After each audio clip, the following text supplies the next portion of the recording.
Please be advised, this story delves into themes of disappearance, psychological mystery, and potentially disturbing elements.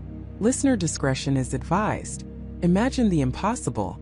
Imagine a place where people can simply cease to exist, not by choice, not by accident, but as if they stepped out of one reality and into another unseen one. This is the story of Oakhaven Island and the impossible disappearance of Emily Hayes. For Jessica Hayes, the call came on a Tuesday. Not just any Tuesday, but a Tuesday that felt like every other, unremarkable and mundane, until a voice on the other end of the line tore her world apart. It was Sheriff Miller, his voice thick with an unfamiliar strain. He spoke of her younger sister, Emily, who was supposed to have boarded the ferry the Liminal from Oakhaven Island to the mainland that morning. Emily, who never arrived. Jessica's first instinct was denial. Emily was notoriously forgetful, prone to last-minute changes of plans. She must have missed the ferry, or decided to stay an extra day with her new boyfriend Michael. But Sheriff Miller's tone wasn't one of mild concern. It was grave. He explained that Emily's car was still parked at the Oakhaven ferry dock. Her apartment, a tiny sun-drenched space overlooking the jagged cliffs, was empty. Her phone was dead, left charging on her nightstand. Every single item she owned, every comfort, every connection to her life was there. Except Emily. The next few days were a blur of frantic phone calls, tearful pleas, and a growing icy dread that settled deep in Jessica's bones. She drove the 4 hours to the coastal town of Seabrook, the departure point for the Liminal, the battered, solitary ferry that served Oakhaven Island. The island itself was a jagged, moss-covered secret, barely a speck on most maps, home to a tight-knit community of fishermen, artists, and families who had lived there for generations. It was a place Emily had fallen in love with a year prior, drawn by its rugged beauty and isolation. Now that isolation felt like a trap and its beauty a cruel deception. Jessica found herself standing at the edge of the dock, staring at the churning gray water, waiting for the Liminal to emerge from the perpetual mist. She could feel the stares of the few locals who frequented the dock, their faces etched with a mixture of curiosity and something else, something akin to pity or perhaps even fear. When the ferry finally materialized, a dark silhouette against the pale sky, it looked less like a vessel of transport and more like something ancient, something that had been crossing these waters since time immemorial, carrying not just people but secrets. At the helm stood Silas. Silas wasn't just the ferryman. He was the ferryman. He'd been piloting the Liminal for longer than anyone could remember, a stoic, weathered figure whose face seemed carved from the very granite of the island itself. His eyes, a startling pale blue, held an unnerving depth, as if they'd witnessed things no ordinary man should. He was a man of few words, a silent sentinel between worlds, or so the local legends whispered. Jessica approached him, her heart hammering against her ribs. "Silas," she began, her voice trembling despite her efforts to keep it steady. "My sister Emily Hayes. She was supposed to be on your ferry Tuesday morning. Did you see her?" Silas turned, his gaze sweeping over her, unblinking. He was taller than she'd expected, his frame lean and powerful even in his advanced age. A faint smell of salt and something else, something earthy and indefinable, clung to him. "Emily," he rumbled, his voice like stones grinding together. "Yes. She boarded." Jessica's breath hitched. "She boarded? But she never arrived on the mainland," Sheriff Miller said. "She boarded," Silas repeated, his eyes fixing on the distant horizon, shrouded in mist. "I saw her myself, paid her fare, walked onto the deck, same as always." "Then where is she?" Jessica pleaded, a fresh wave of panic washing over her. How could she just disappear between here and there? Silas remained silent for a long moment, the only sound the gentle lapping of waves against the hull. He finally turned those unsettling blue eyes back to her. "Some crossings are longer than others, Miss Hayes. Some journeys, they take a different path." His words, cryptic and unsettling, offered no comfort, only deepening the profound sense of unease that had settled over Jessica. She pressed him, desperate for any detail. What was Emily wearing? Did she seem upset? Was anyone unusual on the ferry? Silas answered each question with the same frustrating brevity, never deviating from his initial statement. Emily boarded. He saw her. He dropped off the passengers in Seabrook as he always did. She simply wasn't among them when they disembarked. The official search, spearheaded by Sheriff Miller, had yielded nothing. The Coast Guard had scoured the waters between Oakhaven and Seabrook, finding no trace of a body, no distress signal, no debris. The ferry itself had been meticulously searched, every inch of the liminal examined by forensic teams, but they found nothing out of the ordinary. No signs of a struggle, no blood, no fibers, no indication that Emily Hayes had ever been on board, beyond Silas's unwavering testimony. Jessica spent the next few days on Oakhaven, a ghost haunting her sister's empty apartment. She spoke to Emily's friends, to Michael, her boyfriend, to anyone who might have seen her that fateful morning. Everyone corroborated Emily's plan to leave. Michael had hugged her goodbye at the dock. He saw her walk towards the ramp. He even waved to Silas. But no one, not a single soul, could confirm seeing her actually step onto the ferry. Beyond the ferryman himself, the islanders, a tight-knit and insular group, were polite but distant.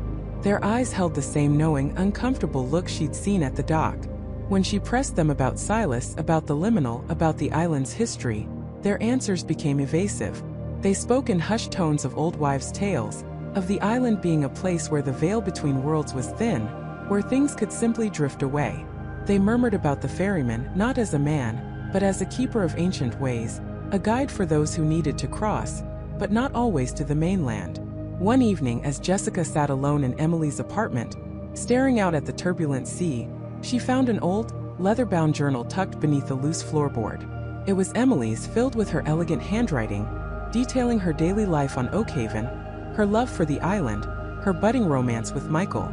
But as Jessica turned the pages, her heart began to beat a frantic rhythm. Interspersed with musings on the island's beauty were increasingly strange entries.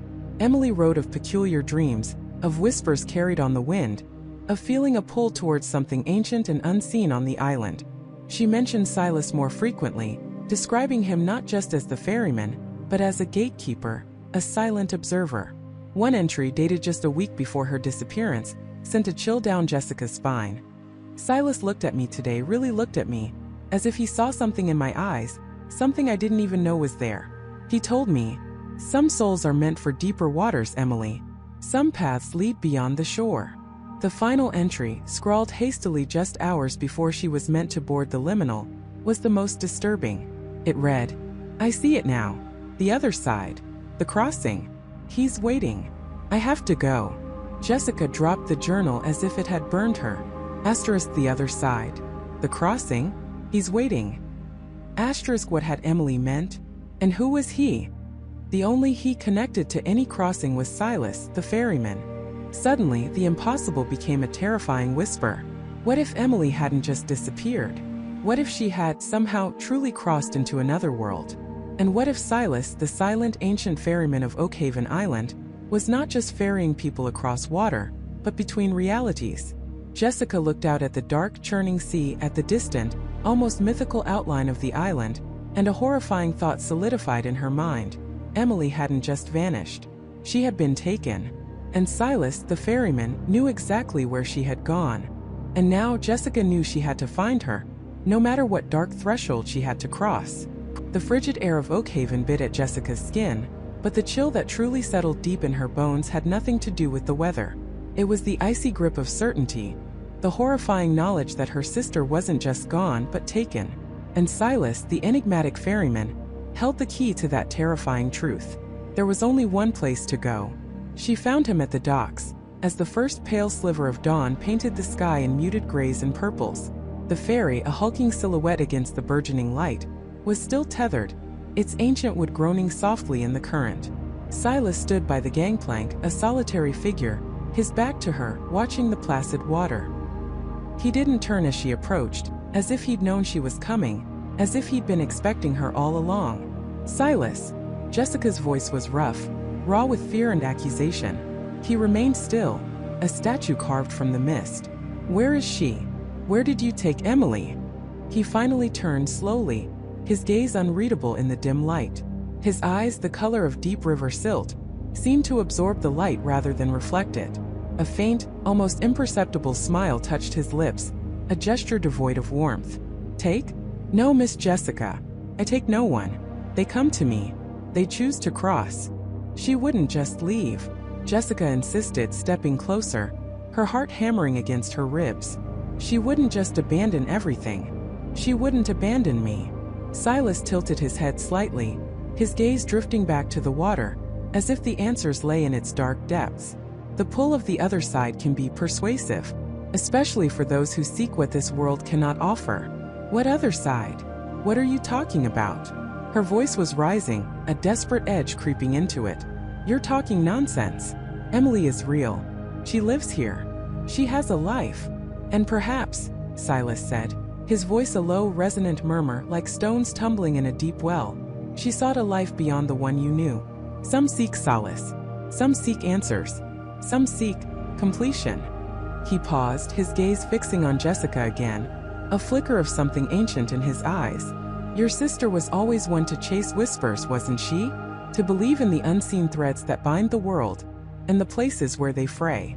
Jessica remembered Emily's fascination with old myths, the way she'd pore over dusty books, her eyes alight with a belief in things Jessica had always dismissed as mere stories. But this wasn't a story anymore. This was real. Emily was gone. How do I get her back?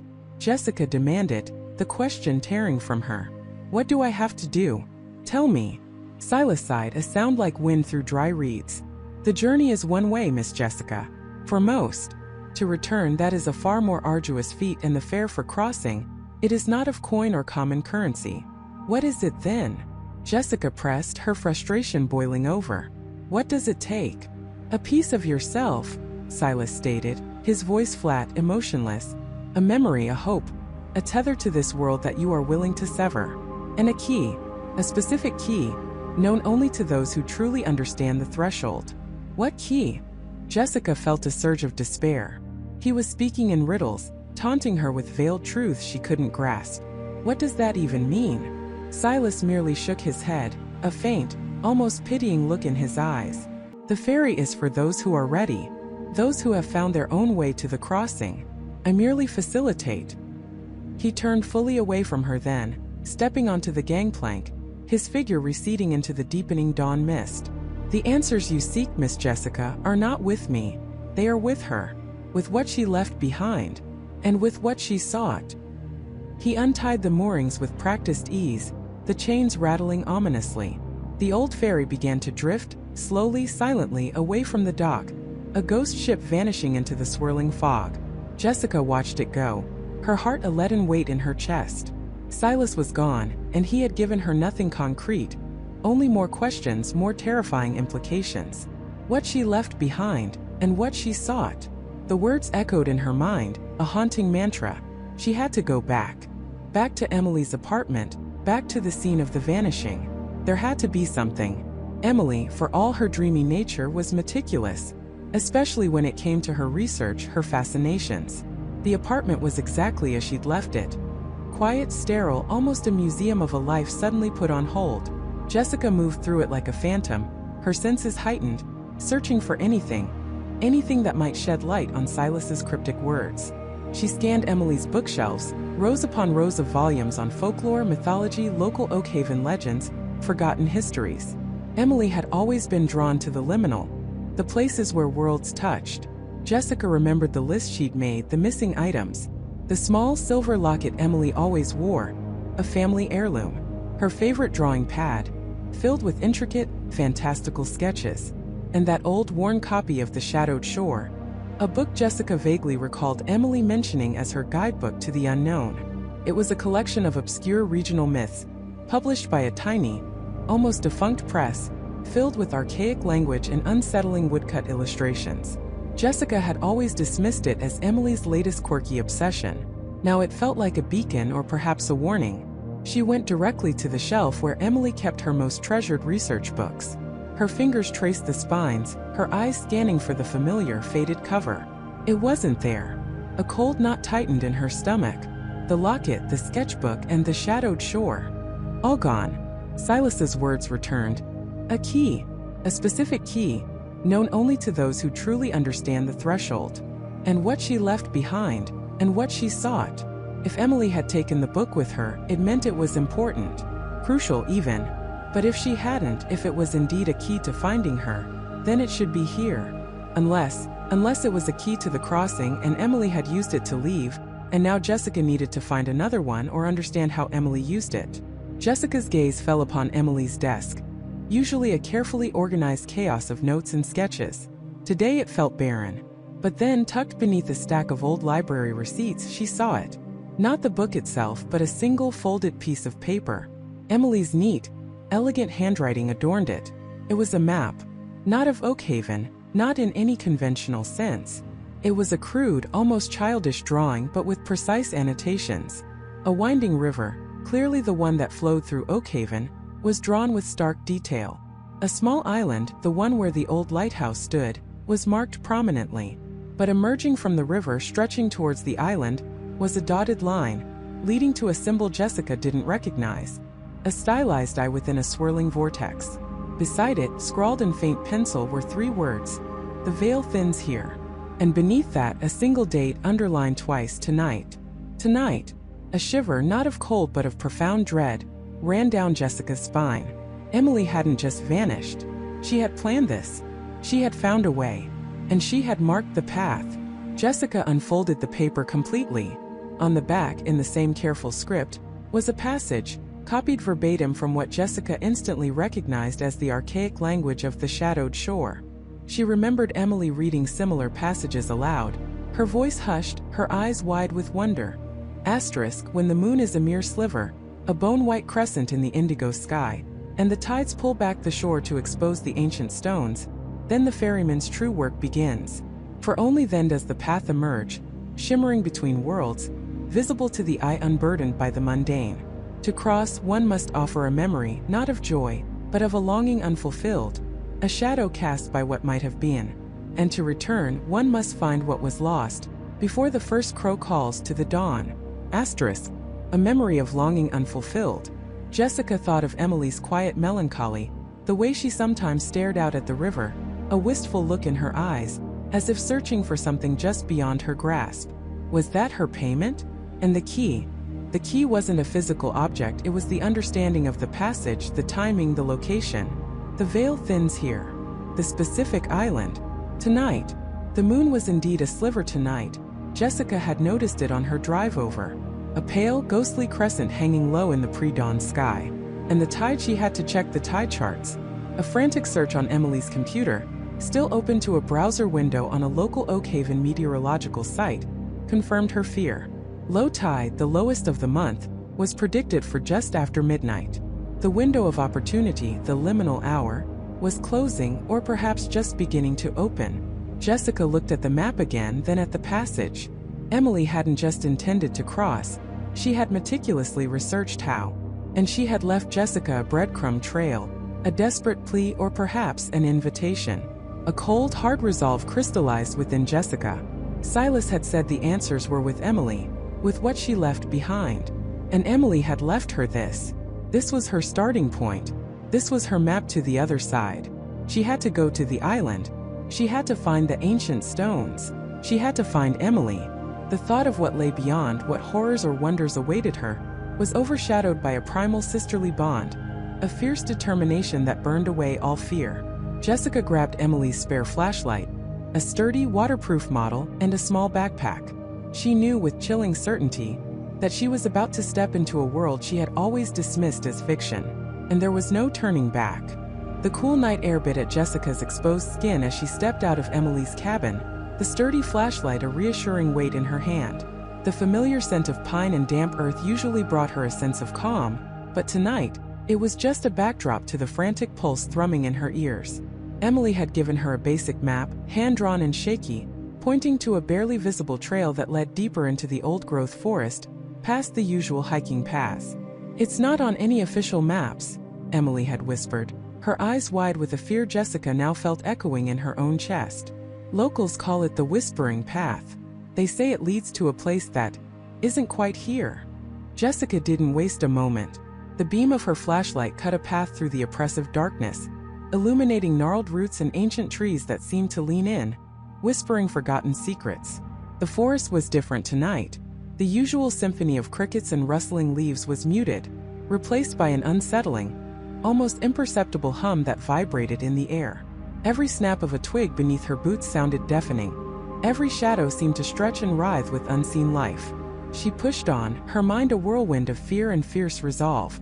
Michael was out there, in whatever impossible realm Emily had described, and Jessica was going to find him.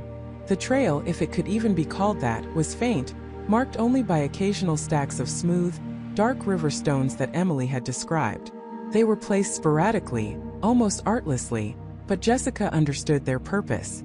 They were breadcrumbs leading into the unknown. After what felt like an hour of relentless trekking, the forest began to change. The trees grew impossibly tall, their branches intertwining so densely overhead that the moonlight, which had occasionally pierced the canopy, was now completely blocked. The air grew heavy, damp, and held a faint metallic tang. The hum intensified, a low thrumming that seemed to resonate from the very ground beneath her feet. Then she saw it. Through a sudden break in the trees, where the forest floor gave way to a sheer, moss-covered rock face, a faint ethereal glow pulsed. It wasn't the harsh glare of an artificial light, nor the soft luminescence of bioluminescent fungi. It was a shimmering, almost liquid light, like moonlight filtered through water, emanating from a fissure in the rock. As she drew closer, the hum became a distinct vibration, powerful enough to make her teeth ache. The air around the fissure was noticeably colder, and a strange, sweet scent, like ozone mixed with decaying flowers, filled her nostrils. This was it. This had to be the gateway. Her heart hammered against her ribs, a frantic drumbeat against the silence of the uncanny forest. Every instinct screamed at her to turn back, to run from this impossible, horrifying reality. But Michael was on the other side. Taking a deep, shuddering breath, Jessica clutched the flashlight tighter and stepped towards the pulsating light. The moment she crossed an invisible threshold, a wave of profound disorientation washed over her. It wasn't physical sickness but a mental lurch, as if her very perception of reality had been stretched and then snapped back into place. The world around her blurred for a split second, colors shifting, sounds distorting, before settling into a new, unsettling clarity. She was no longer in the familiar forest. The trees were still there, but they were different. Their bark was a deep charcoal gray, and their leaves, instead of green, were a muted shade of twilight blue, shimmering with an inner light that cast long, shifting shadows. The ground beneath her feet was not earth, but a soft, spongy moss, a deep indigo color, that muffled her footsteps entirely. The sky above was a permanent twilight, a bruised purple streaked with veins of faint silver light, as if a perpetual aurora borealis was just beginning to stir. There was no sun, no moon, just this strange diffuse illumination. The air was still cold, but it felt cleaner, sharper, carrying the scent of something ancient and wild. And the hum was gone, replaced by an absolute, profound silence that pressed in on her, broken only by the gentle rustle of the blue leaves. It was beautiful in a terrifying alien way. Jessica raised her flashlight, its beam now seeming weak and insignificant against the pervasive, otherworldly glow. She was in a world that defied every law of nature she knew. This was the place Michael had stumbled into. This was the other side. She started walking, her senses on high alert. The spongy ground made her steps feel strangely light, almost buoyant.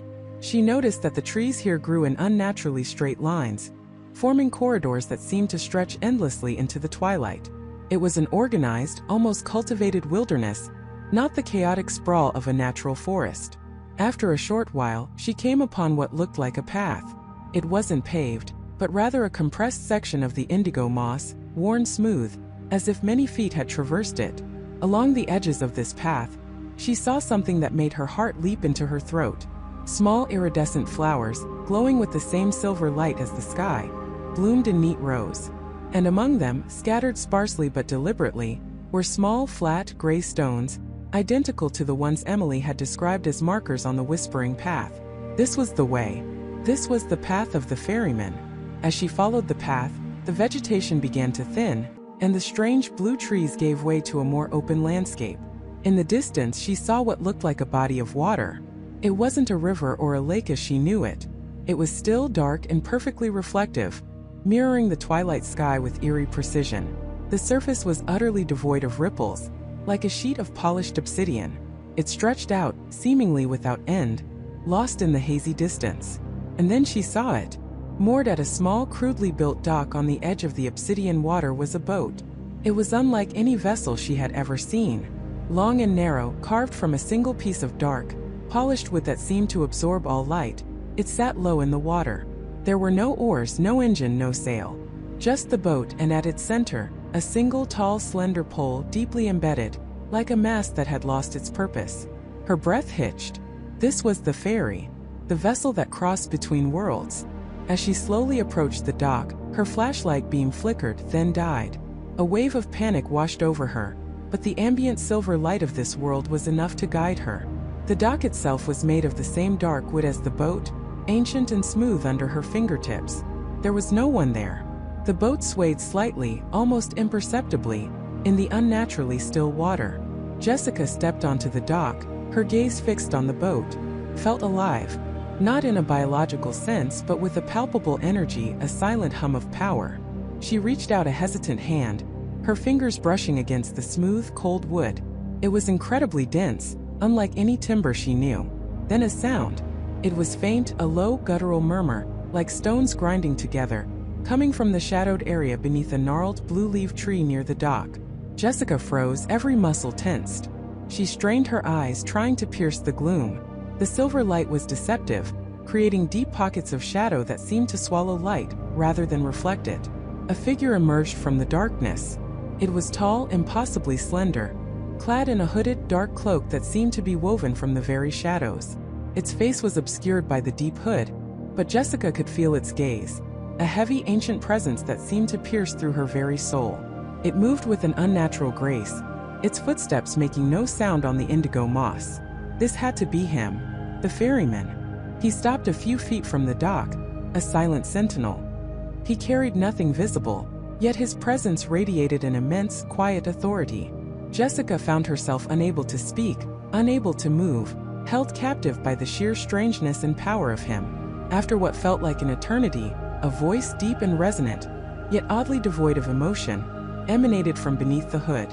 It wasn't a voice that spoke in her ears, but one that seemed to echo directly in her mind, a cold, clear thought. "You are not expected." The words sent a chill down her spine that had nothing to do with the cold air. Jessica finally found her voice, though it came out as a shaky whisper. I'm looking for someone. Michael. He came here. He was supposed to warn me, but he vanished." The hooded figure remained motionless. The silent gaze intensified. "Passage is not given lightly. There is a price." "A price?" Jessica swallowed hard. What kind of price? She fumbled for her wallet, instinctively reaching for money, then realized the absurdity of it. This wasn't a toll booth. A memory. The voice in her mind was unwavering. For each passage, a memory is given. Piece of what defines you. It is the toll for traversing the boundary. Jessica stared aghast. A memory? What did that even mean? I don't understand. Why? And Michael? Did he pay this price? The ferryman shifted almost imperceptibly.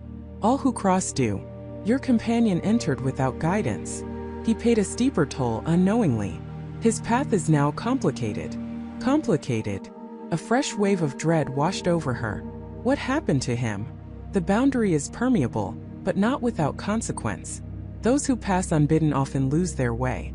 Their memories scatter. Their purpose dissolves. They become echoes. Jessica's mind raced. Michael had come here to warn her, to protect her.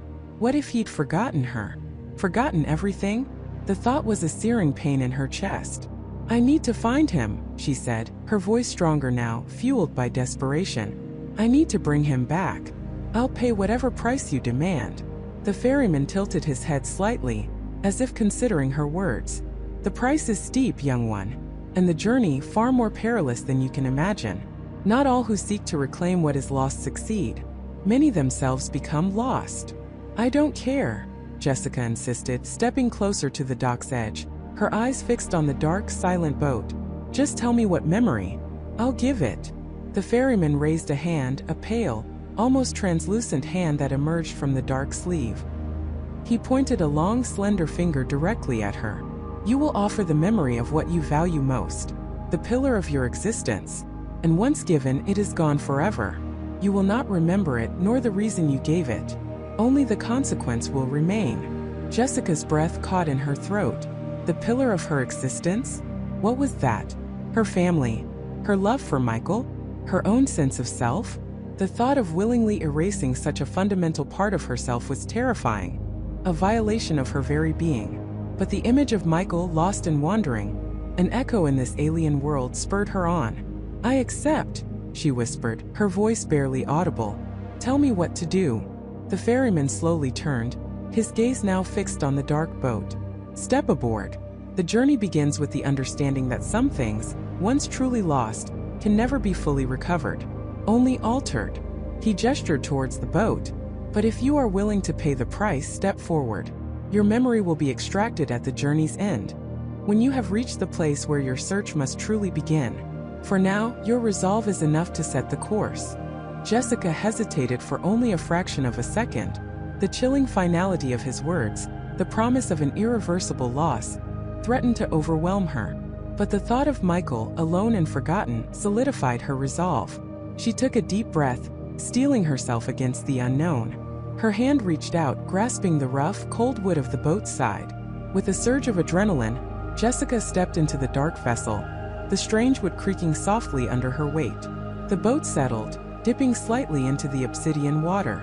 She felt a profound sense of isolation, a chilling awareness of having crossed a boundary from which there might be no return. The ferryman remained on the dock, a silent, unmoving silhouette against the twilight sky.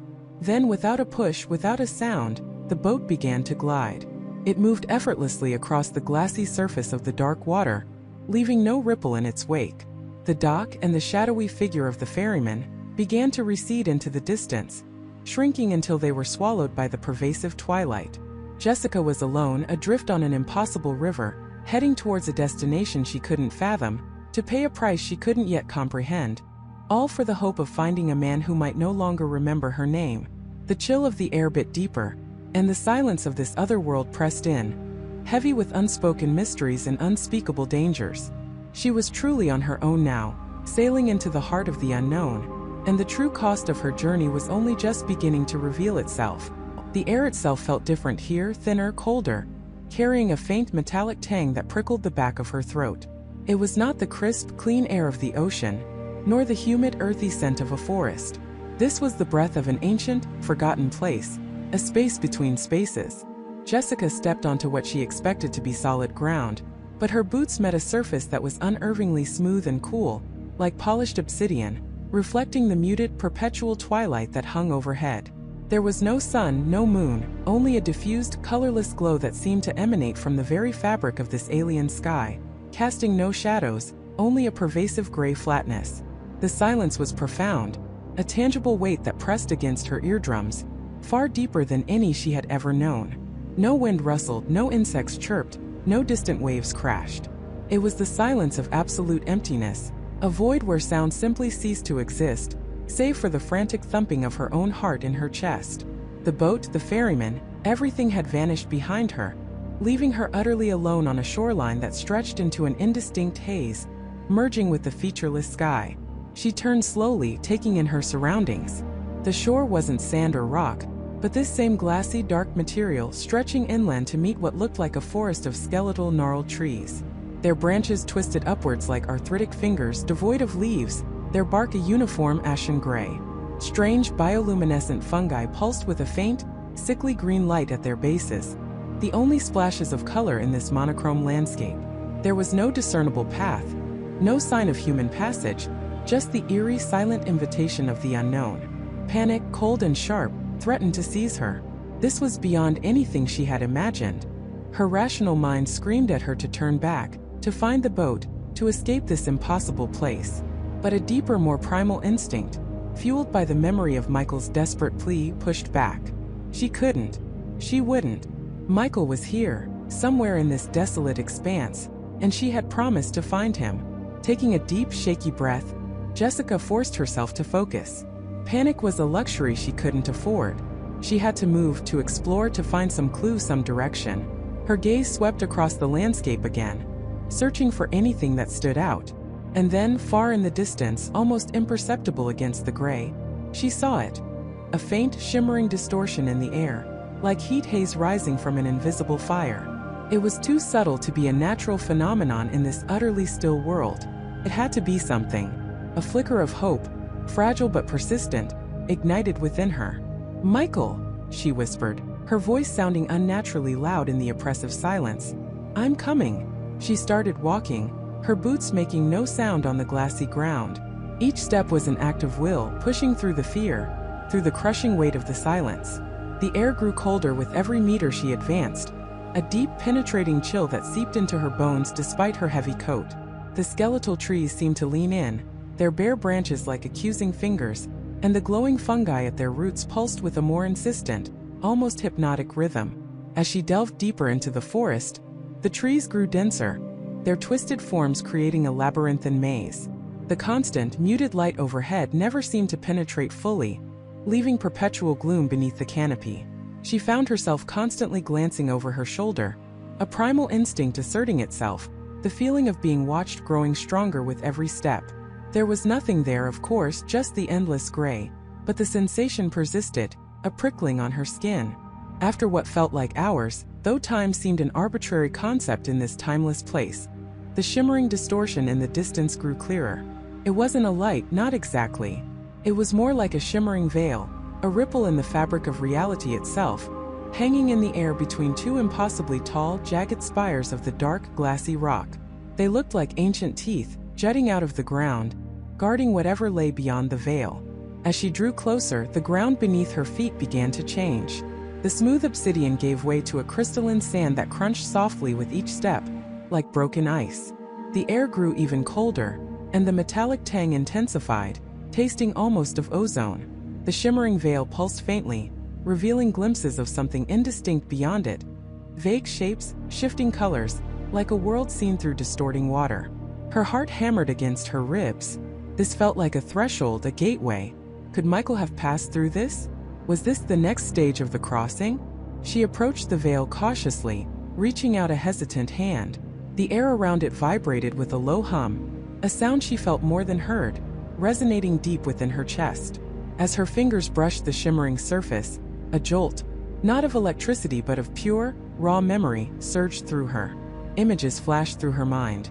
Michael laughing as a child, his mischievous grin, the day he left for college, the last time she saw him, his eyes haunted and distant.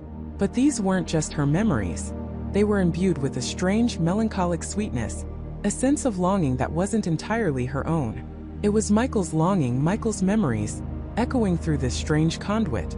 She gasped, pulling her hand back, her breath fogging in the frigid air. He was here. He had touched this, passed through this. The realization fueled her with a renewed sense of purpose, sharpening her resolve. This wasn't just a desolate wasteland, it was a pathway, a journey Michael had already undertaken. Taking another deep breath, she pushed her hand through the shimmering veil. This time there was no jolt, just a strange sensation, like passing through a sheet of cool, viscous liquid. She pushed further, her body following, and in a moment she was through. The world on the other side was drastically different. Gone were the skeletal trees and the glassy ground. Here the landscape was a vast open plain, stretching to a horizon that glowed with an unsettling pale violet light. But it wasn't empty.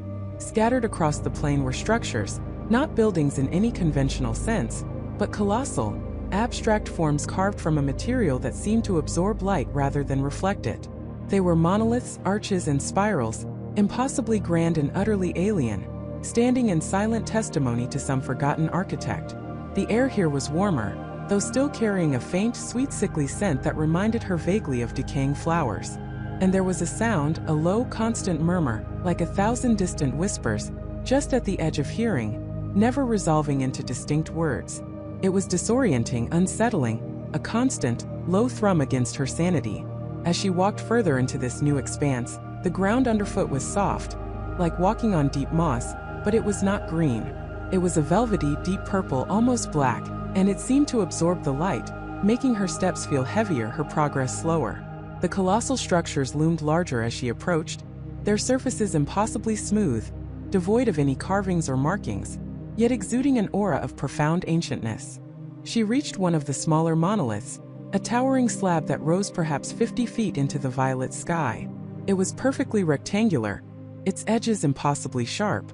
As she stood before it, she noticed something at its base. A small, familiar object, half buried in the purple moss. Her heart leaped into her throat. She knelt, her fingers trembling as she pulled it free. It was Michael's old silver locket, the one their grandmother had given him, engraved with his initials. He never took it off. It was cold in her hand, but unmistakably his. And it wasn't just lying there. It was clutched in a small, desiccated hand, skeletal and brittle, protruding from the purple moss. Jessica screamed, a choked, terrified sound that was instantly swallowed by the whispering plane. She scrambled backward, dropping the locket, her eyes wide with horror. The hand. It was tiny, too small to be Michael's. It was a child's hand, skeletal and ancient, as if it had been there for centuries, reaching out from the earth, still clutching the locket. Her mind reeled. What was this place? What kind of horror had Michael stumbled into? The whispering grew louder, more insistent, pressing in on her, and the violet light of the sky seemed to intensify, casting strange, elongated shadows from the colossal structures that stretched across the plain like grasping fingers. She forced herself to breathe, to quell the rising tide of nausea and terror. She couldn't leave the locket. It was a sign, a message.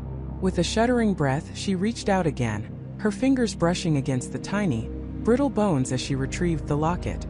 The touch sent a fresh wave of revulsion through her, but she held onto it, clutching it tight. The locket felt heavy, imbued with a strange, cold energy. As she held it, a faint, almost imperceptible hum emanated from it, vibrating against her palm. And then she noticed something else. Etched into the smooth, dark surface of the monolith before her, barely visible without the violet light catching it just right, was a symbol. It wasn't one she recognized, but it was distinct.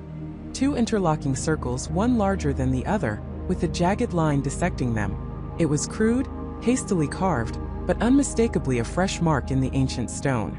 This wasn't a sign left by the child. This was a message from Michael. He had been here. He had left this. But what did it mean? And why was the locket found in the hand of a child? A profound sense of dread settled over her, heavier and colder than anything she had felt before. This world was not just strange. It was a place of sacrifice, of forgotten souls, and Michael was somewhere within its terrifying grasp. She was no longer just searching for him.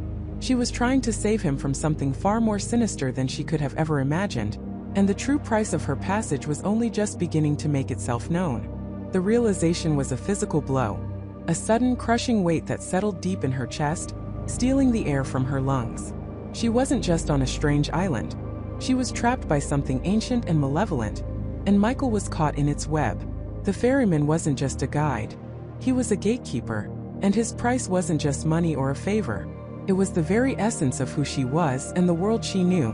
The fog, which had been a mere inconvenience, now felt like a living entity, its tendrils snaking around her ankles, whispering unheard secrets against her ears.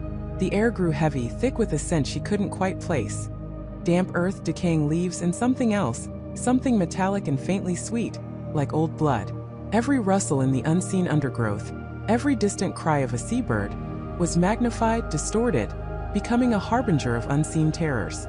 Doubt, a cold serpent, coiled in her stomach. Had she truly seen Michael? Or was this island already playing tricks on her mind, twisting her deepest desires into cruel mirages? She pressed on, fueled by a desperate, primal need to find him, to prove to herself that her hope wasn't just another illusion conjured by this place. The trail, if it could even be called that, was barely discernible, a faint indentation in the moss-covered earth, occasionally marked by a broken branch or a scuffed stone. But as she walked, a new, more insidious change began to manifest. The world around her started to subtly warp. A tree that had been on her left, a gnarled oak with skeletal branches, would suddenly appear ahead of her, its form slightly altered, its bark seeming to shift and writhe. The path itself would narrow, then widen unexpectedly, leading her past rocks that looked eerily familiar yet subtly different, as if she were walking through a dreamscape designed to disorient and confuse. She tried to mark her way, breaking twigs and piling small stones, but when she glanced back, her markers were gone, swallowed by the fog or simply erased from existence. Panic began to claw at her throat. This wasn't just a strange island. It was a living puzzle, constantly rearranging itself, testing her sanity. She felt a growing sense of isolation, not just from the world but from herself. Her memories, once sharp and clear, began to fuzz at the edges. She tried to recall the specifics of her last conversation with Michael, the exact color of his eyes, the sound of his laugh. The details were there, but they felt distant, like memories of someone else's life, not her own. Had the island begun to demand its payment already? Was it slowly eroding her connection to her past, making her an empty vessel, ready to be claimed? Then, through a brief thinning of the fog, she saw it. Not Michael, but something that sent a chill colder than the island air through her veins. Nestled amongst a cluster of ancient, misshapen stones, half buried in the damp earth, was a single worn leather-bound journal. It was Michael's. She knew it instantly. He carried it everywhere, meticulously documenting his research, his thoughts, his observations.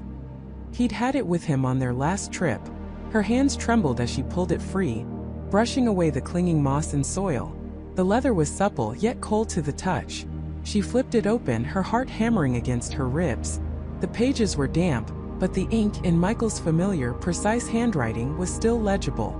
Her eyes scanned the first few entries, his usual scientific observations about local flora and fauna, musings on geological formations. But as she turned the pages, the tone shifted. The entries became less academic, more personal, more frantic. He wrote of strange phenomena, of whispers in the wind that seemed to speak his name, of shadows that moved independently of any light source. He described the fog as a living thing, a sentient shroud that watched him, judged him. He spoke of the ferryman not as a mere boatman, but as an ancient guardian, a collector of souls, a weaver of realities. Asterisk, he promised passage asterisk. Michael had scrawled in an increasingly erratic hand. Asterisk, a glimpse beyond, a truth revealed. But the truth is a monster with 1,000 teeth. It chews on your sanity, devours your memories, until you are nothing but an echo, a shadow dancing on the edge of oblivion. Asterisk. Emily's breath hitched. Her own memories were already fading, her grasp on reality loosening. This wasn't some abstract philosophical musing. It was a horrifying prophecy, already unfolding around her. She flipped further, desperate for answers, for any clue to his current state, his location. The entries grew more erratic, the handwriting sprawling across the pages, sometimes barely legible. There were drawings now, frantic sketches of tangled roots that seemed to form faces, of swirling patterns in the fog that resembled eyes, of a gaunt, hooded figure standing sentinel over a vast, featureless expanse. It was the ferryman, unmistakable, his presence looming over Michael's descent into madness. Then she found it, an entry dated just days before she had arrived. It was barely coherent, a desperate plea. Asterisk, the veil thins. I see them, Emily. The others. The ones who came before. They wander lost, forever tethered to this place. Their memories stripped, their wills broken. They are the ferryman's true cargo, the price of his passage for those who sought what they shouldn't have. He doesn't take you to the other side. He takes a piece of you and leaves you here between worlds, a living ghost. Asterisk. A shudder ran through Emily's entire being. Living ghosts. Was that what Michael had become? Was that what awaited her? The island wasn't just a prison. It was a processing plant, slowly stripping its inhabitants of their humanity, their very essence, until they were pliable, empty vessels for what? The ferryman's endless collection? To serve some unknown purpose in this terrifying interdimensional space? She continued to read, her fingers tracing the frantic lines. Asterisk, he knows you're coming. He wants you. He needs another, a new one. Don't follow Emily. Don't come here. There's no escape. The path back is gone. The price is everything. Asterisk. The journal ended abruptly on that chilling note, the final words smeared as if by a tear or a drop of rain. Emily clutched the book to her chest, her mind reeling. Michael wasn't just lost. He was trapped, broken, perhaps beyond saving. And the ferryman was expecting her. He hadn't just allowed her passage. He had lured her. He needed her for something. A sudden sharp crack echoed through the fog, close by, followed by a low guttural growl that seemed to vibrate through the very earth beneath her feet. It wasn't an animal she recognized. It was deeper, more resonant, filled with an ancient malevolence that sent a fresh wave of terror through her. The air grew colder, and the metallic sweet scent intensified, replaced by something else, something fetid and putrid, like a grave disturbed.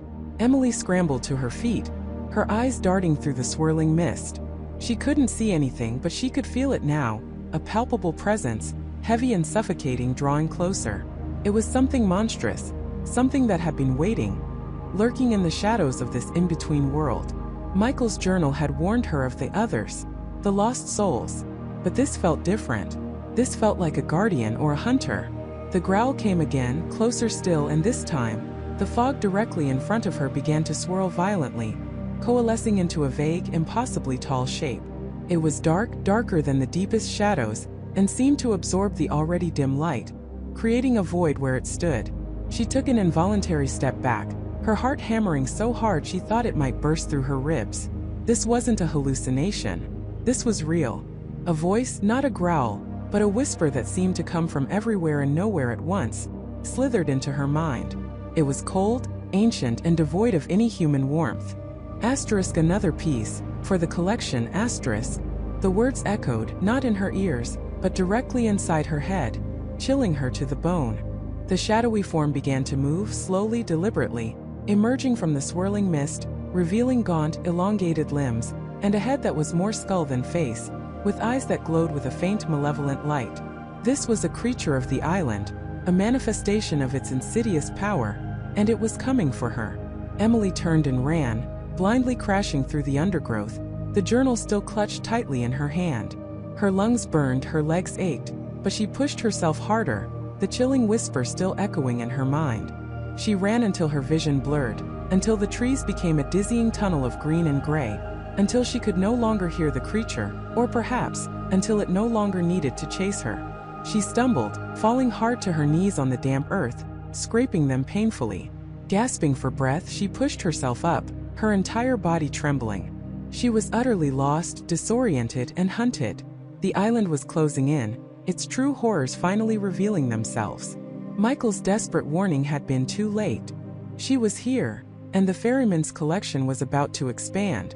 She had to find him, not just to save him, but to understand this place, to find a way out, before she became another one of the Ferryman's living ghosts. Another lost piece in his terrifying interdimensional game.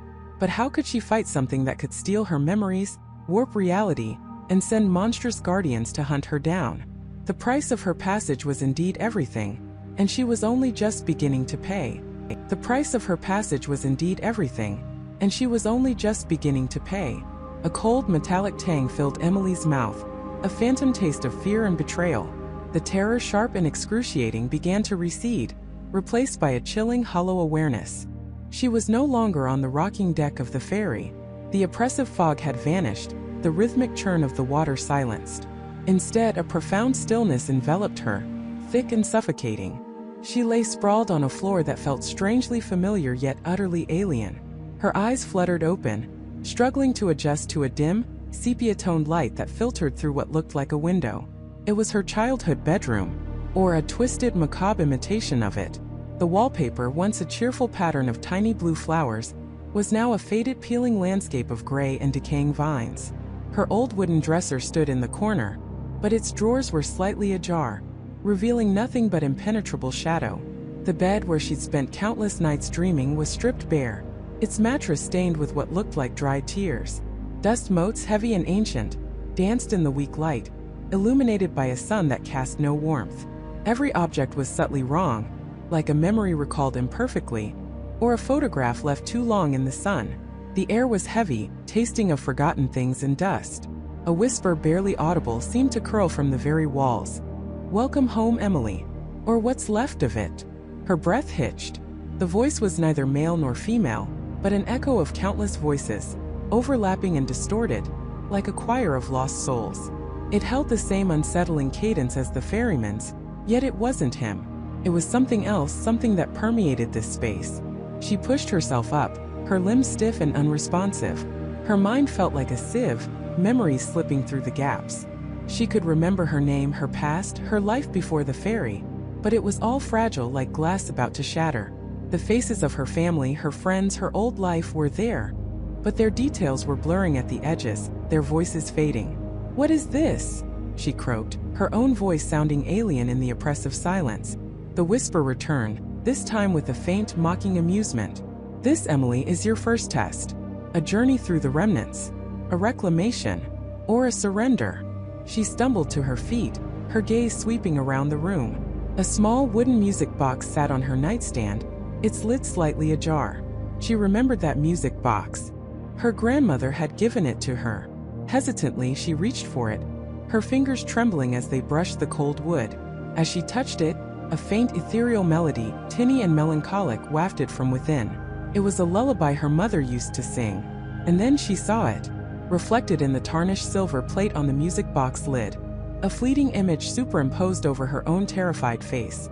A pair of eyes burning with an ancient, hungry light, watching her from the darkness of the open dresser drawer. She gasped, dropping the music box. It clattered to the floor, the lullaby abruptly silenced. When she looked back at the dresser, the eyes were gone. Only the impenetrable shadows remained. "The guardians," she whispered, remembering the ferryman's chilling words. They weren't monstrous in the way she'd imagined.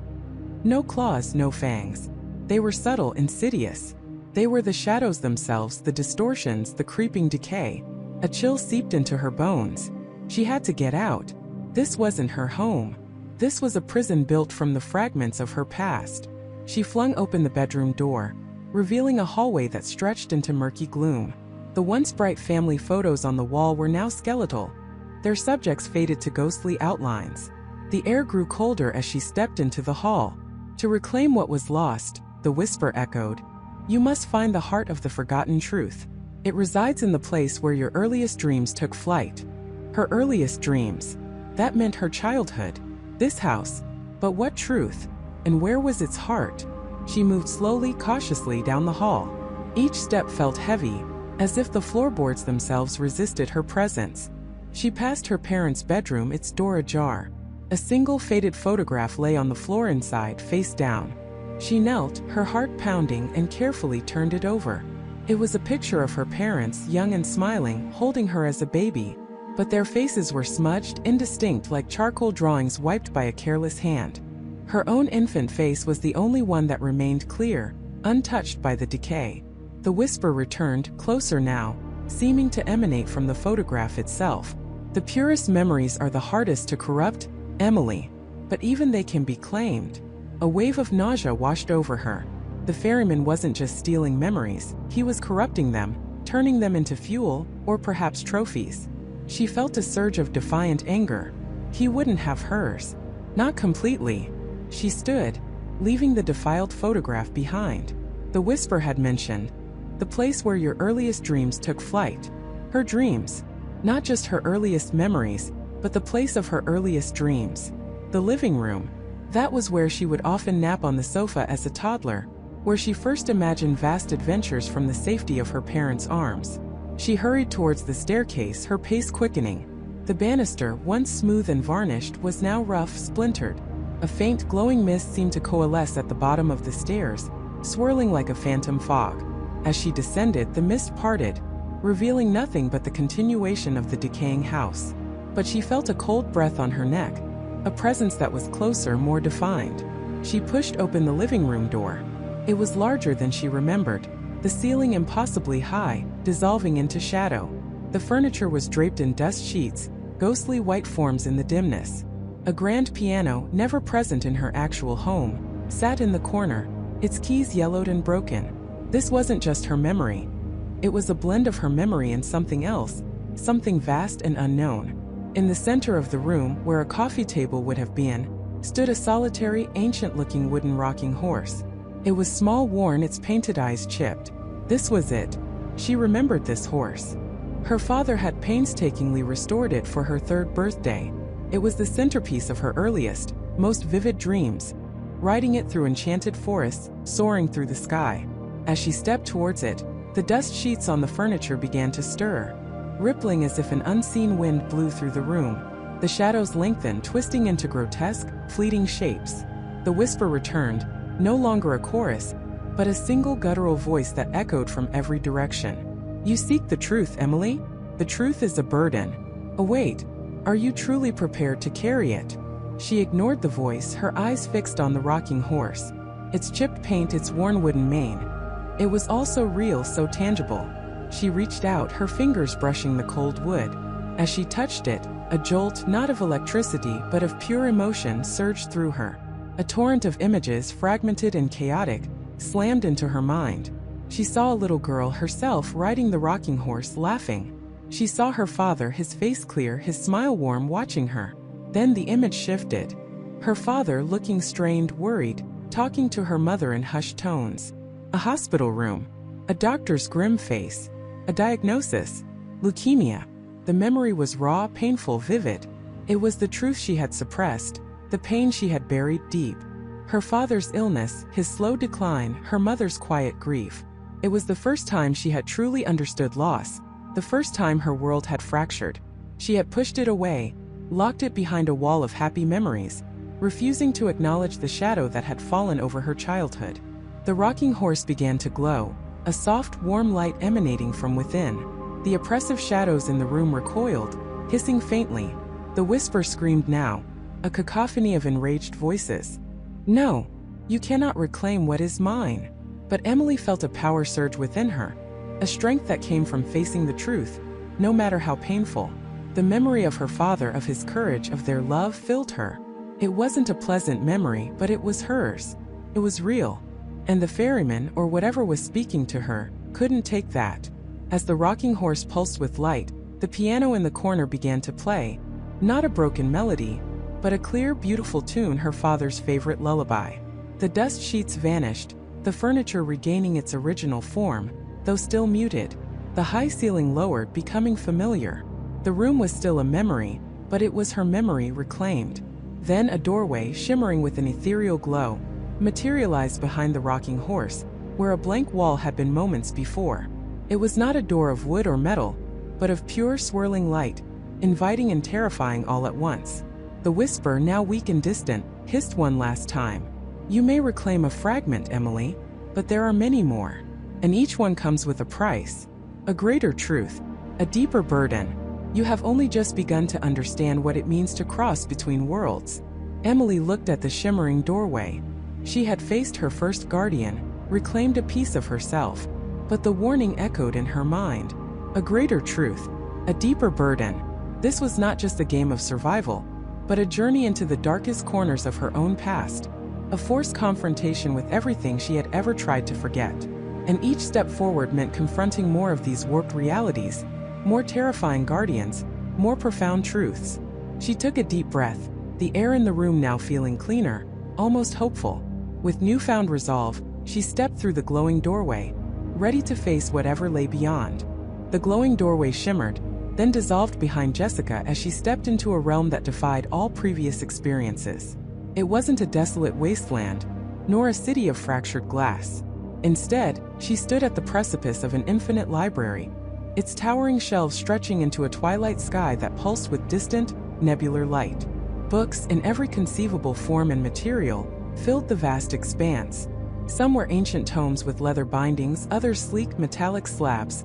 Some still were ethereal scrolls of pure light, their pages turning without a breeze. A profound silence hung in the air, broken only by the almost imperceptible rustle of unseen pages turning, like the collective breath of forgotten knowledge. The air here was cool, smelling of aged paper and distant starlight. Jessica walked forward, her footsteps echoing softly on a floor that seemed to be made of polished obsidian.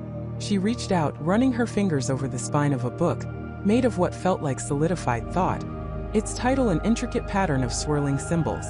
This wasn't just a library of a single world, she realized with a jolt of awe and trepidation. This was a repository of everything. Every choice ever made, every path not taken, every forgotten memory, every potential future, every truth and every lie across all realities, meticulously cataloged and stored. The sheer weight of existence pressed down on her, not with malice, but with an overwhelming sense of cosmic scale. She wandered deeper, the labyrinthine aisles stretching further than her eyes could perceive. The feeling of being watched intensified, not in a predatory way, but as if the very knowledge surrounding her was sentient, observing her presence. Then a voice, ancient and resonant, yet as soft as a whisper through countless pages, echoed from the depths of the library. It wasn't a voice from a specific direction, but seemed to emanate from the very air, from the shelves themselves. "Welcome, seeker of truths," the voice resonated. "Many have come before, few have understood. Fewer still have been granted passage. Jessica stopped, turning slowly, trying to pinpoint the source. "Who are you?" she asked, her voice sounding small in the immense space. "I am the Archivist of Echoes," the voice replied, and from between two towering shelves, a form began to coalesce. It wasn't a solid being, but a shimmering, translucent figure, composed of countless overlapping pages, fragments of text, and faint swirling images. Its eyes, if they could be called that, were pinpricks of concentrated starlight, holding an ageless wisdom. And this realm is the Great Archive, where the threads of all realities converge in narrative form. You stand at the crossroads of every story ever told, and every story yet to be written. "The Ferryman sent me," Jessica stated, trying to project confidence. The archivist's form subtly shifted, like pages fluttering in a silent breeze. "Indeed, he sends many in his endless quest. But only those who can discern the true narrative from the cacophony are permitted to proceed. The truths here are not always what they seem. False histories, divergent timelines, and the whispers of despair mingle freely with absolute fact. To mistake one for the other is to be lost forever within these endless aisles." "What do I need to do?" Jessica asked, her mind racing. This wasn't a fight, but a mental challenge, a test of perception and understanding. "The ferryman's journey is nearing its most perilous juncture," the archivist intoned. "He seeks an understanding, a chronicle of his own burden, one that has been deliberately obscured and scattered across countless realities by forces that seek chaos. Your task is to find the true chronicle of the ferryman's oath. It is a single ledger, hidden amongst the trillions of volumes here.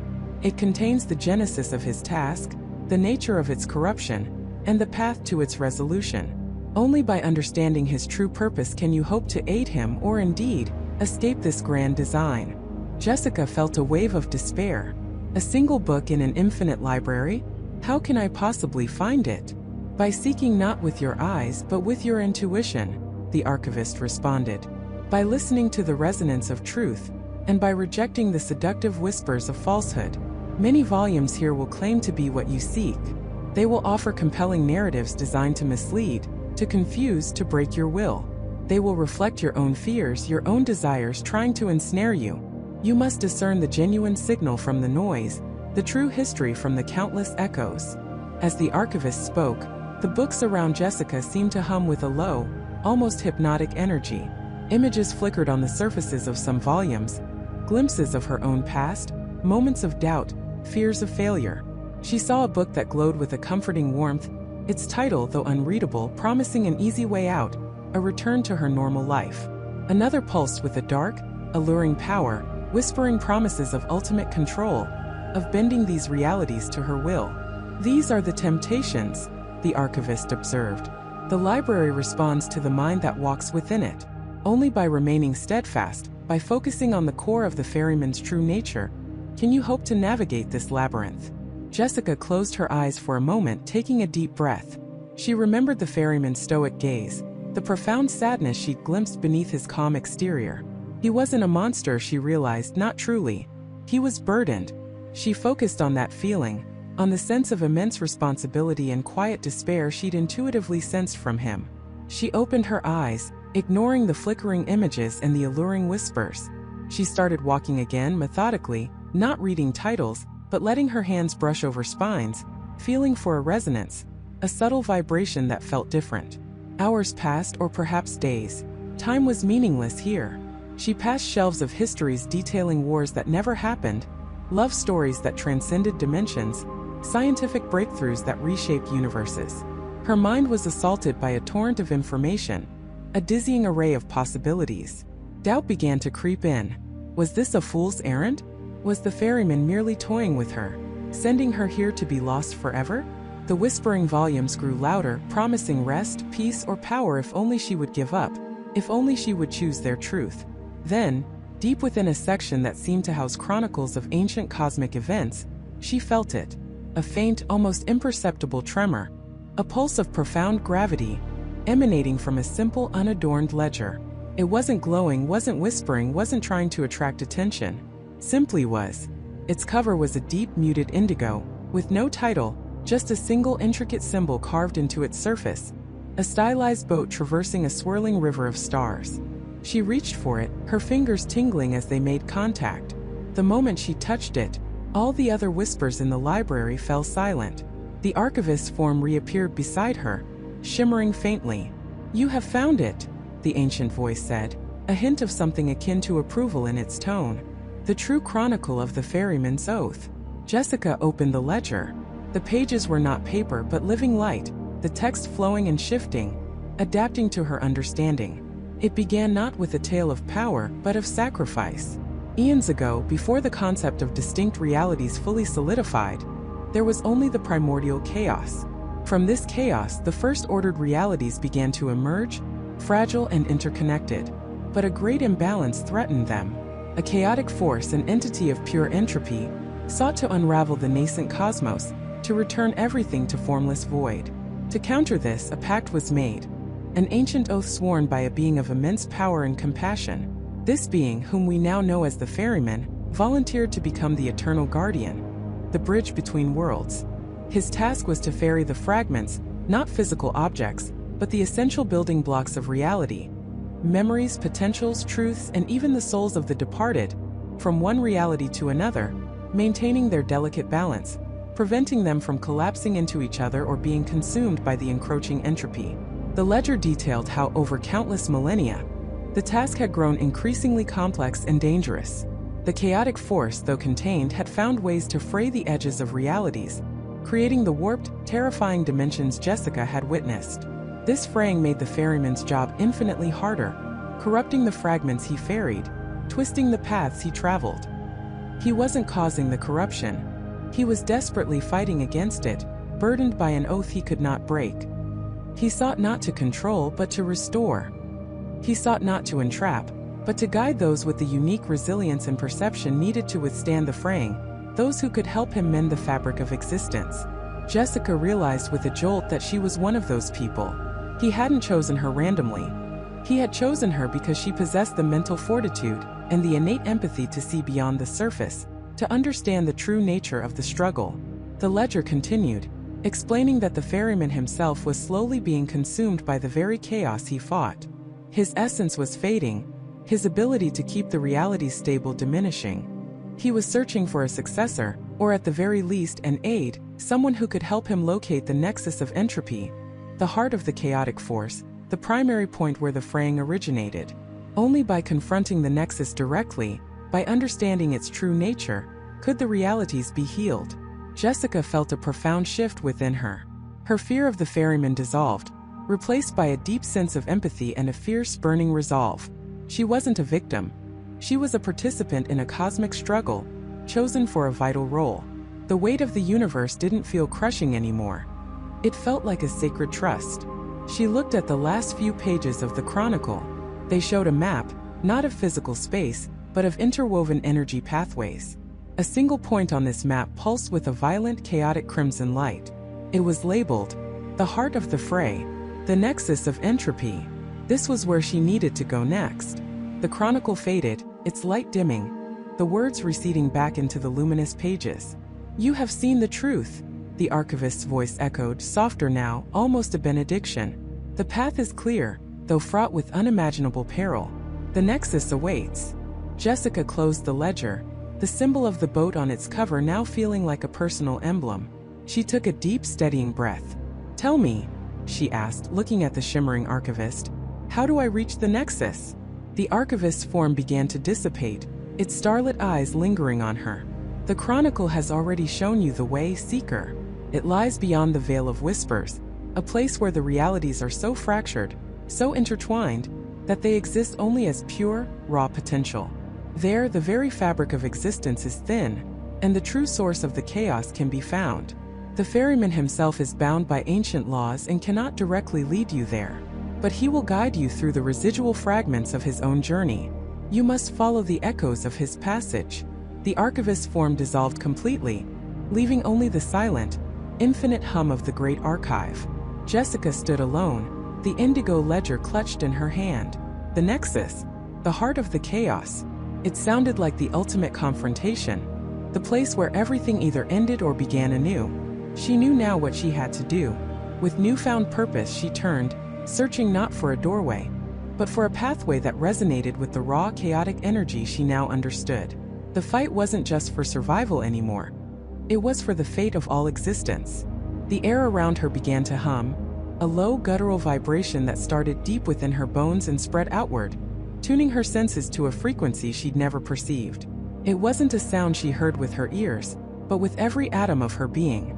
The shimmering distortions in the air, once fleeting and peripheral, now coalesced, drawing her gaze to a specific point in the oppressive darkness. It wasn't a void, not truly, but a place where the fabric of reality was stretched thin, worn away by countless crossings. She reached out, not with her hand, but with the nascent understanding that now pulsed through her veins. The chaotic energy wasn't something external to be observed. It was a fundamental component of everything, including her. As she focused, the vibrations intensified, and the air before her rippled like a disturbed pool of ink. Colors flashed within it, brief, impossible hues that defied description, then vanished, replaced by an unsettling, almost hypnotic darkness. This was it. Not a door, but a wound in the universe, an opening to the unformed. Taking a deep breath that felt more like an act of surrender than preparation, she stepped forward. The sensation was immediate and overwhelming. It wasn't like walking through a portal, it was like dissolving. Her body seemed to unravel, her senses splintering into a million shards of perception. She felt the pull of countless directions at once, the whisper of forgotten memories, the echo of unlived lives, all swirling around her, a maelstrom of potential and decay. There was no up, no down, no solid ground, only an infinite expanse of shifting forms and fleeting impressions. When she finally coalesced, or rather, when her awareness managed to reassemble itself amidst the sensory onslaught, she found herself in a place that defied all logic and reason. It was a vast, sprawling non-space, a cosmic junkyard of broken realities and nascent possibilities. Islands of solid ground, often no larger than a small room, floated adrift in an endless phosphorescent void. These islands weren't made of rock or soil, but of solidified moments, a child's forgotten toy, a lover's last letter, a fragment of a city skyline frozen in perpetual twilight. Each a relic, an anchor point ripped from its original context, suspended here in the in-between. The air itself was thick with a palpable energy, a constant hum that was both exhilarating and terrifying. It was the raw chaos, untamed, magnificent, and utterly indifferent. She saw streams of light, not like stars, but like rivers of pure consciousness, flowing from unseen sources and converging into vast, glittering nebulae before dispersing again into the void. These, she realized with a chilling certainty, were the currents the ferryman navigated. Not just physical crossings, but the movement of essence, of potential, between the infinite possibilities of existence. As she drifted, tethered to one of these floating islands, a crumbling section of what looked like an old brick wall, inscribed with graffiti and languages she didn't recognize, she began to perceive the true scope of the ferryman's domain. He wasn't just taking people. He was harvesting the imprint of their existence, the unique resonance they left behind. He wasn't a simple reaper of souls, but a collector of existential fragments, a curator of the remnants of what could have been. A shadow detached itself from the swirling chaos in the distance, growing larger, more defined. It was the ferryman's vessel, a spectral longboat, its hull carved from what looked like petrified lightning, its sail a tattered shroud woven from starlight and despair. It moved without oars, without wind, propelled by the sheer will of its master, cutting through the rivers of light, gathering its silent cargo. He was here. A cold dread coiled in her stomach, but it was different now. Not the paralyzing fear of the unknown, but the focused apprehension of an opponent understood. She hid behind the crumbling wall fragment, her gaze fixed on the approaching boat. She needed to observe, to understand his method, his weakness. The boat drew closer, its presence radiating an oppressive stillness that seemed to absorb all sound. On its deck she could discern faint, translucent figures, not ghosts but echoes, husks of potential, glowing with a faint internal light. These were the ones he had taken, their memories and aspirations distilled into pure essence, ready to be ferried to where? The ultimate destination remained a mystery, but she now suspected it wasn't a single place, but a redistribution, a reseeding of potential into the vast cosmic tapestry. The ferryman himself stood at the helm, a towering figure cloaked in shadow, his face obscured by the cowl. But something was different. As he navigated this chaotic realm, she saw not just a cloaked figure, but glimpses of something far more ancient, more fundamental. His form seemed to ripple, to shift, as if he were less a being and more a manifestation of the realm itself, a conduit, a living embodiment of the crossing. He was not merely a ferryman. He was the act of ferrying given form. His movements were precise, economical, imbued with an unnerving grace. He wasn't fighting the chaos. He was dancing with it, weaving his way through its currents as if they were extensions of his own will. He would reach out, and a stream of light, a river of potential, would converge on his vessel, and one of the translucent figures would silently step aboard, dissolving into the fabric of the boat itself. He wasn't coercing them. They were drawn to him, a natural conclusion to their journey. But then she saw it flicker, a moment of disharmony. As one particularly vibrant stream of light approached, pulsing with an almost defiant energy, the ferryman paused. His shadowy form seemed to waver, a barely perceptible tremor. He had to exert more effort, more focus to draw that specific essence into his vessel. It was as if that particular fragment of existence resonated with a frequency slightly out of sync with his own, a note of discord in his otherwise perfectly orchestrated symphony of collection. This was it. This was the crack in his armor. He thrived on the flow, on the orderly collection of the resigned, but the raw, untamed, defiant energy that disrupted him, that forced him to work. A new realization dawned on her, chilling and exhilarating. The chaos wasn't just random energy. It was the raw material of possibility, and the ferryman, for all his power, was a manipulator of existing currents, not a creator. He was a shepherd of the river, not the river itself. If she could generate a powerful enough countercurrent, a chaotic surge of defiant will, she could disrupt his flow, perhaps even unravel his connection to this realm. Her gaze fell upon the fragmented island she stood on, the old brick wall, the faded graffiti, the sense of abandonment. It was a fragment of a world that had been left behind, its potential unfulfilled. But within it, she felt a faint pulse, an echo of what it once was, what it could have been. The raw chaotic energy she now understood wasn't just out there in the void. It was in everything, even these discarded remnants. She closed her eyes, focusing inward. She remembered Michael's unwavering belief, David's quiet strength, the resilience of every person who had ever faced the impossible and refused to yield. She didn't have a weapon, no magic, no inherent supernatural power, but she had will. She had defiance, and she had a rapidly growing understanding of the fundamental forces at play. She reached out, not physically, but with the full force of her concentrated awareness, towards the crumbling brick wall. Instead of trying to push or pull, she sought to awaken the dormant chaos within it, to stir the latent potential that had been frozen in this discarded fragment. It was like trying to restart a dead star, but she felt a faint response, a tiny spark. The hum in the air intensified, responding to her internal resonance. The phosphorescent void around her seemed to ripple, the streams of light flaring with renewed intensity. The ferryman, now further away, seemed to sense the disturbance. His longboat paused, its shadowy form turning slowly, its unseen gaze sweeping across the vast expanse. She poured everything she had into it, her fear, her anger, her desperate hope. She wasn't just a human in a cosmic void anymore. She was a conduit, a focal point for the raw, untamed energy of defiance. The brick wall beneath her feet began to glow, a faint, internal luminescence. Then it began to crack, not breaking apart but morphing, its atoms rearranging, responding to her intent. She wasn't trying to destroy it. She was trying to unleash its inherent chaos, to make it sing with the discordant note that had momentarily troubled the ferryman. The fragments of graffiti on the wall began to shift, the letters writhing like living things, forming into new, impossible symbols that pulsed with raw power. The very air around her crackled, not with electricity, but with pure, unbridled possibility. The ferryman's boat was now turning squarely towards her, its speed increasing, its presence a wave of icy dread. He had seen her. He understood the threat.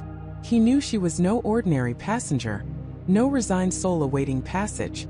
She was an anomaly, a rogue current in his carefully managed river. She opened her eyes, her vision now piercing through the chaotic beauty of the non-space, directly at the approaching vessel. The raw energy surged through her, not burning but clarifying, empowering. She was no longer just searching for a pathway. She was becoming one, a pathway of resistance. The time for observation was over. It was time to act. The approaching vessel, a silhouette against the churning, luminescent water, grew larger, its dark hull cutting through the mist like a predator. Jessica felt the thrumming energy within her intensify, a current of pure resolve. It wasn't a weapon, not in the traditional sense, but a conduit, a connection to something ancient and powerful, something she was only just beginning to understand. The time for observation was over. It was time to act. She pushed herself forward, not running but moving with a deliberate, almost unnatural grace. The rocky shore, once a barrier, now felt like a launching pad.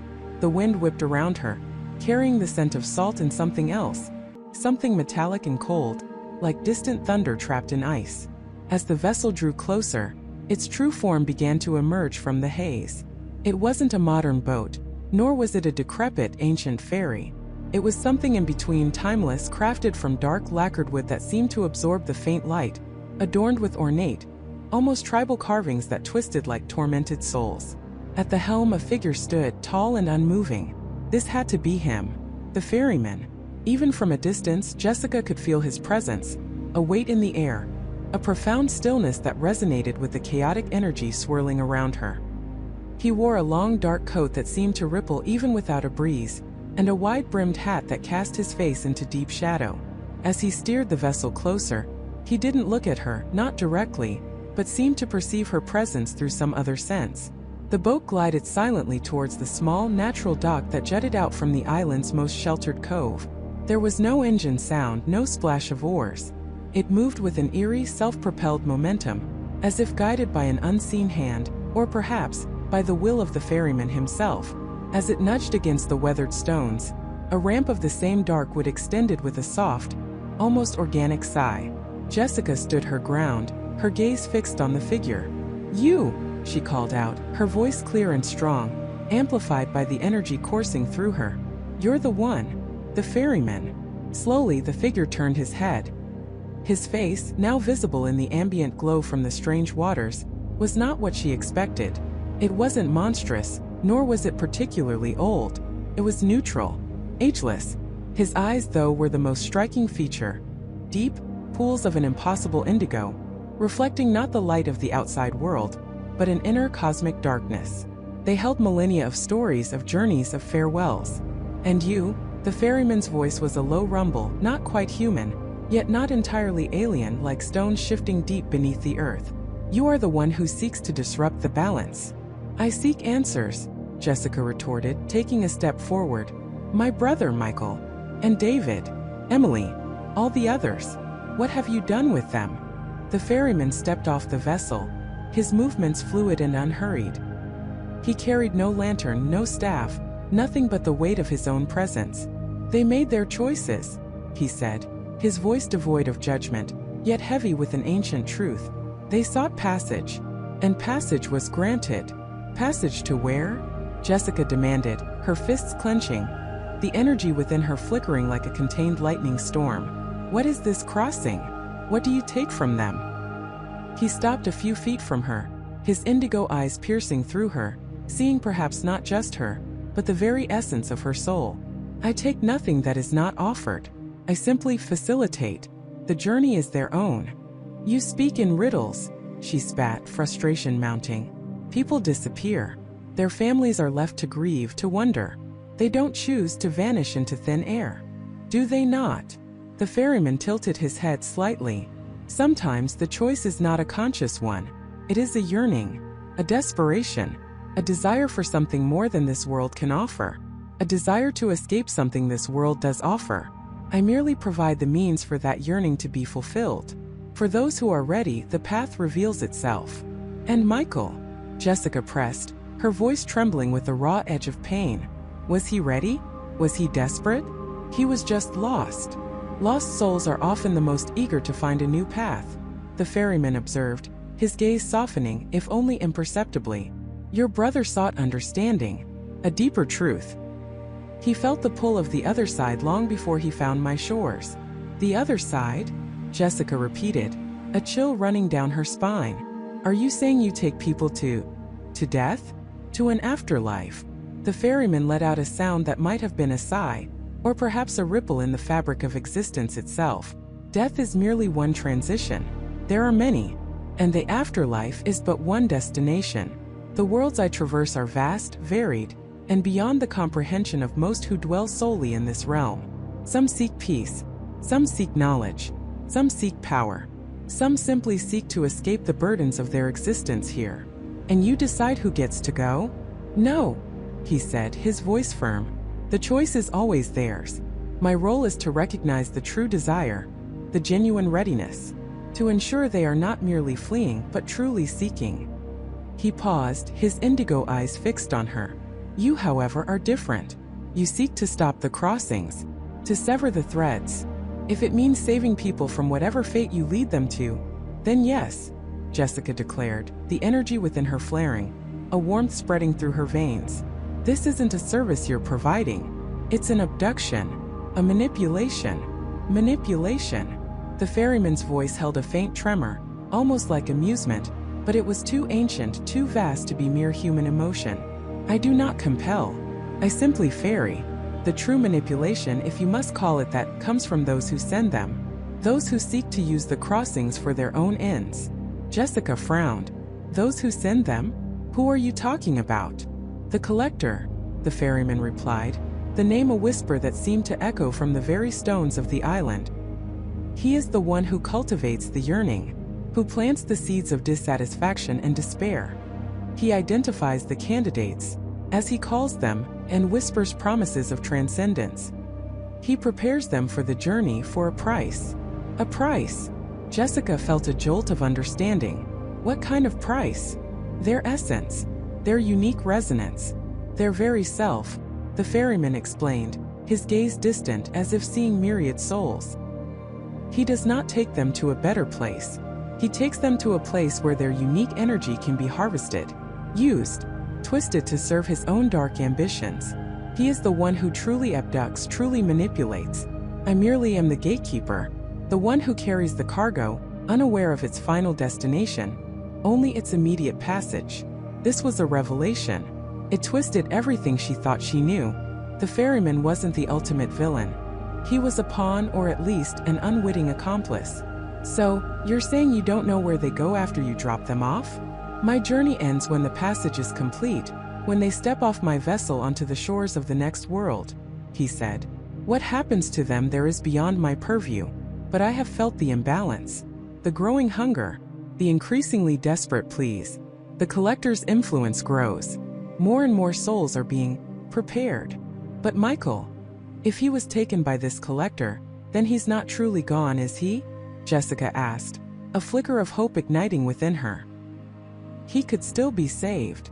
If his essence has not yet been fully consumed, if his resonance still echoes, then perhaps, the ferryman conceded. But the collector is powerful, and his realm is not easily breached.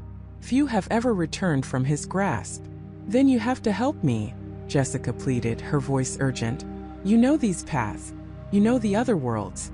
You can take me there. To find Michael. To stop this collector. The ferryman looked at her, his indigo eyes scrutinizing the raw power radiating from her. You carry a unique resonance, Jessica. A strength born of love and defiance. You are intertwined with the very fabric of these crossings now. You are not just a seeker. You are a catalyst. But to go to the collector's realm, that is a journey from which even I hesitate. It is a place of shadows and echoes, where the very concept of self is a bargaining chip. I don't care, Jessica declared, stepping closer, the energy within her responding to her resolve pushing outwards. I won't let him take anyone else. And I won't abandon Michael. Tell me what I need to do. What is the path? The ferryman studied her for a long moment, the silence thick between them, broken only by the gentle lapping of the luminescent water against the ancient stones. He then slowly extended a hand, palm open. In it, a small, smooth obsidian stone rested. It seemed to absorb all light, a tiny void. This, he said, his voice low, is a key. It will allow you to perceive the true doorways, the subtle shifts between the worlds. But it is merely a tool. The true power, the true pathway lies within you. You have begun to awaken it. To cross into the collector's domain, you must not only perceive the path, you must become it. You must be willing to confront not just him, but the very nature of what he represents, the ultimate exploitation of hope and despair. Jessica reached out, her fingers brushing against the cool, smooth surface of the stone. As she took it, a jolt, not of electricity, but of pure, concentrated knowledge surged through her. Images flashed in her mind. Swirling nebulae, ancient symbols, faces of people she didn't know, all imbued with a faint, ethereal glow.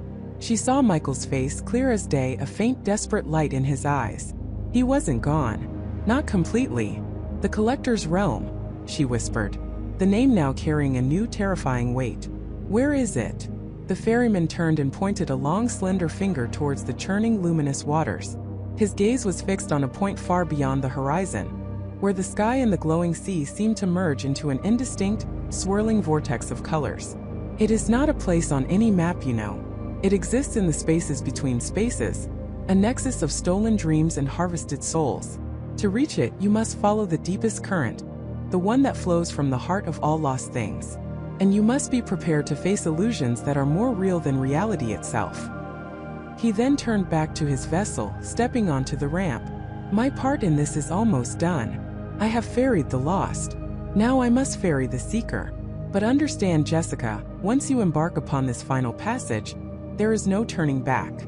The currents of the collector's realm will seek to draw you in, to consume your own unique resonance. Jessica clutched the obsidian stone, its surface warm against her palm. The raw energy within her, once a chaotic surge, now felt focused, channeled. She was no longer just searching for a pathway. She was becoming one, a pathway of resistance. The time for observation was over. It was time to act. She climbed the ramp, her eyes locked on the churning, luminescent waters, ready for the journey that would either save Michael or claim her too. The ramp thrummed beneath Emily's feet, not with the vibration of machinery, but with a low, resonant hum that seemed to emanate from the very fabric of the ferry itself. It wasn't a conventional vessel. The metal planks felt ancient, yet impossibly smooth, and the air grew thick with a scent like ozone and old rain. The luminescent waters, a swirling tapestry of emerald and sapphire, pulsed with an inner light, casting the entire scene in an ethereal glow that defied the setting sun still visible on the distant shore. She stepped onto the main deck, her gaze sweeping across the deserted space. There were no other passengers, no crew, just the vast, silent expanse of the boat and the hypnotic churn of the water. The only sound was that omnipresent hum, and the gentle lapping of the otherworldly waves against the hull. Then she saw him. He stood at the helm, his back to her, a silhouette against the shimmering horizon where the real world seemed to fray at the edges. He wasn't a man of flesh and blood, not entirely. As he slowly turned, Emily saw that his form shimmered, like heat rising from asphalt, his features indistinct, perpetually shifting at the edges of perception. His clothes seemed woven from shadow, and his eyes, when they finally settled on her, were like twin points of ancient, cold starlight. No, not cold. Calculating. Another one drawn to the edge. His voice resonated, not from his throat, but from the air itself, a chorus of whispers that settled into a single deep timbre. It carried the weight of ages, the echo of countless journeys. But you are different. You resist the call, even as you answer it. Emily stood her ground, her heart thundering but her mind clear. She remembered the paradoxes, the patterns, the resonance. I'm here for Michael, she stated, her voice steady despite the tremor in her hands. He didn't answer a call. He was taken. The ferryman's form seemed to ripple, a subtle shift that conveyed amusement, or perhaps a profound indifference. Taken? A curious word. No one is ever truly taken from my crossing, not in the way you mean. They step aboard, willingly or otherwise, and then they choose. Choose what? Emily pressed, taking a tentative step forward. The air crackled around her, a faint static clinging to her skin. To disappear? To leave everything behind? To embrace clarity, the ferryman replied, his gaze unwavering. Or to succumb to the chaos. This is not merely a passage between 2 points in your world, Emily. This is the threshold between what is and what could be. A crossing of truths and illusions. For some, the truth of their own desires, their own fears, becomes an irresistible current. Emily felt a chill that had nothing to do with the night air. You're saying people choose to vanish because you show them something they want? I show them what lies beneath the surface of their own making, he corrected. The world you inhabit is a tapestry woven with expectation, regret, and the constant hum of what you believe you should be doing. Here those threads unravel. Many find a freedom in that unraveling, a promise of a life unburdened, a reality reshaped to their deepest, often unspoken yearnings. And Michael? Emily asked, her voice tight with urgency. What did you show him? What yearning did he have that would make him leave me? Leave everything? The ferryman turned his head slightly, and the luminescent water seemed to mirror his movement, swirling faster, the light intensifying. Michael, he bore a heavy burden, a sense of unfulfilled potential, a longing for a path untaken. He sought a world where his contributions were not just recognized but foundational, a reality where his efforts bore immediate, tangible fruit, free from the constraints of your intricate, frustrating systems. Emily's mind raced. Michael, the brilliant but often overlooked engineer. His frustrations with bureaucracy, with projects stalled by red tape, with his ideas being credited to others. It resonated with the notes, the idea of people being susceptible when at a crossroads in their lives, when yearning for change. But to abandon his life entirely? That's not a choice, that's manipulation, Emily accused, her voice rising. You prey on vulnerabilities. You offer an illusion. An illusion is often more compelling than a harsh reality, the ferryman countered, his voice losing its initial resonance, becoming sharper, more direct. And who are you to judge what is ultimately better for a soul?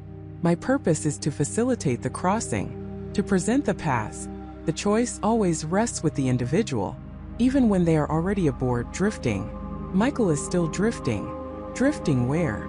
Emily demanded, her eyes scanning the churning water, as if Michael might surface from its depths. Into a reality of his own making, the ferryman explained, a hint of something that might have been patience in his tone. But that reality is fragile, built on a single compelling desire, and it is sustained by the energy of his own belief. If that belief falters, if the external world intrudes too strongly, the illusion shatters. He will be lost between worlds, a shadow of himself, forever searching for a shore that no longer exists. Emily felt a surge of cold dread. This was far more insidious than she had imagined. Michael wasn't just gone. He was trapped in a self-constructed dream, held aloft by something the ferryman facilitated. How do I get him back? The ferryman tilted his head, his shimmering form seeming to solidify for a moment, revealing the faint outline of a knowing smile. You cannot simply get him back, Emily. His journey is his own. But you are a rare exception. You carry a unique resonance, a counter-frequency to the lure of this crossing. You are not drawn in, you push back. That is why you are still whole. What does that mean? It means you can walk the path he walks without succumbing to it yourself, the ferryman elucidated, his voice now a low hum of power. You can enter the space where he has chosen to reside. But be warned, Emily, the illusions are potent. They are tailored to the deepest desires. To resist them requires an unwavering will, and a complete understanding of what you truly seek. If you falter, you too will be caught in your own dream, and I cannot retrieve you. Emily swallowed hard. This was the ultimate test. She had to enter Michael's personal illusion, confront it, and somehow pull him out. It meant facing her own deepest desires, her own vulnerabilities, while surrounded by the most powerful psychological lure imaginable. How do I find him? She asked, her voice a whisper. The ferryman gestured towards the luminescent waters ahead, which were now parting, creating a pathway of swirling light that stretched into an unknown, shimmering expanse. The air grew colder, yet somehow more alive. The path is open. Follow the resonance of his heart. It will guide you but also tempt you. As you approach, his chosen reality will begin to manifest around you. You will feel its pull. You will see its promise. You must not yield to it.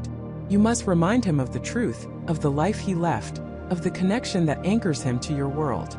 And if I fail? Then Michael becomes a permanent resident of his own making, and you will find your own perfect reality here, Emily. A life free from the relentless pursuit of answers, free from the constant striving. Imagine it. A world where every question is answered, every doubt erased. A peace beyond understanding. The temptation was immediate, a subtle whisper at the edge of her consciousness. A world where she didn't have to fight, didn't have to search, didn't have to fear. A world of perfect clarity. It was a tempting void, a sweet oblivion. But then she pictured Michael's face, not the frustrated Michael, but the laughing, vibrant man she loved, the man who needed her. No, she said, The word a steel rod in the face of the encroaching lure. My reality is with Michael. My peace is finding him. The ferryman's shimmering form seemed to expand slightly, a subtle acknowledgement of her resolve. Then step into the crossing, Emily. The journey is yours now. The ferry will hold for a time, but it cannot wait indefinitely. The longer you remain in the space between, the harder it will be to return.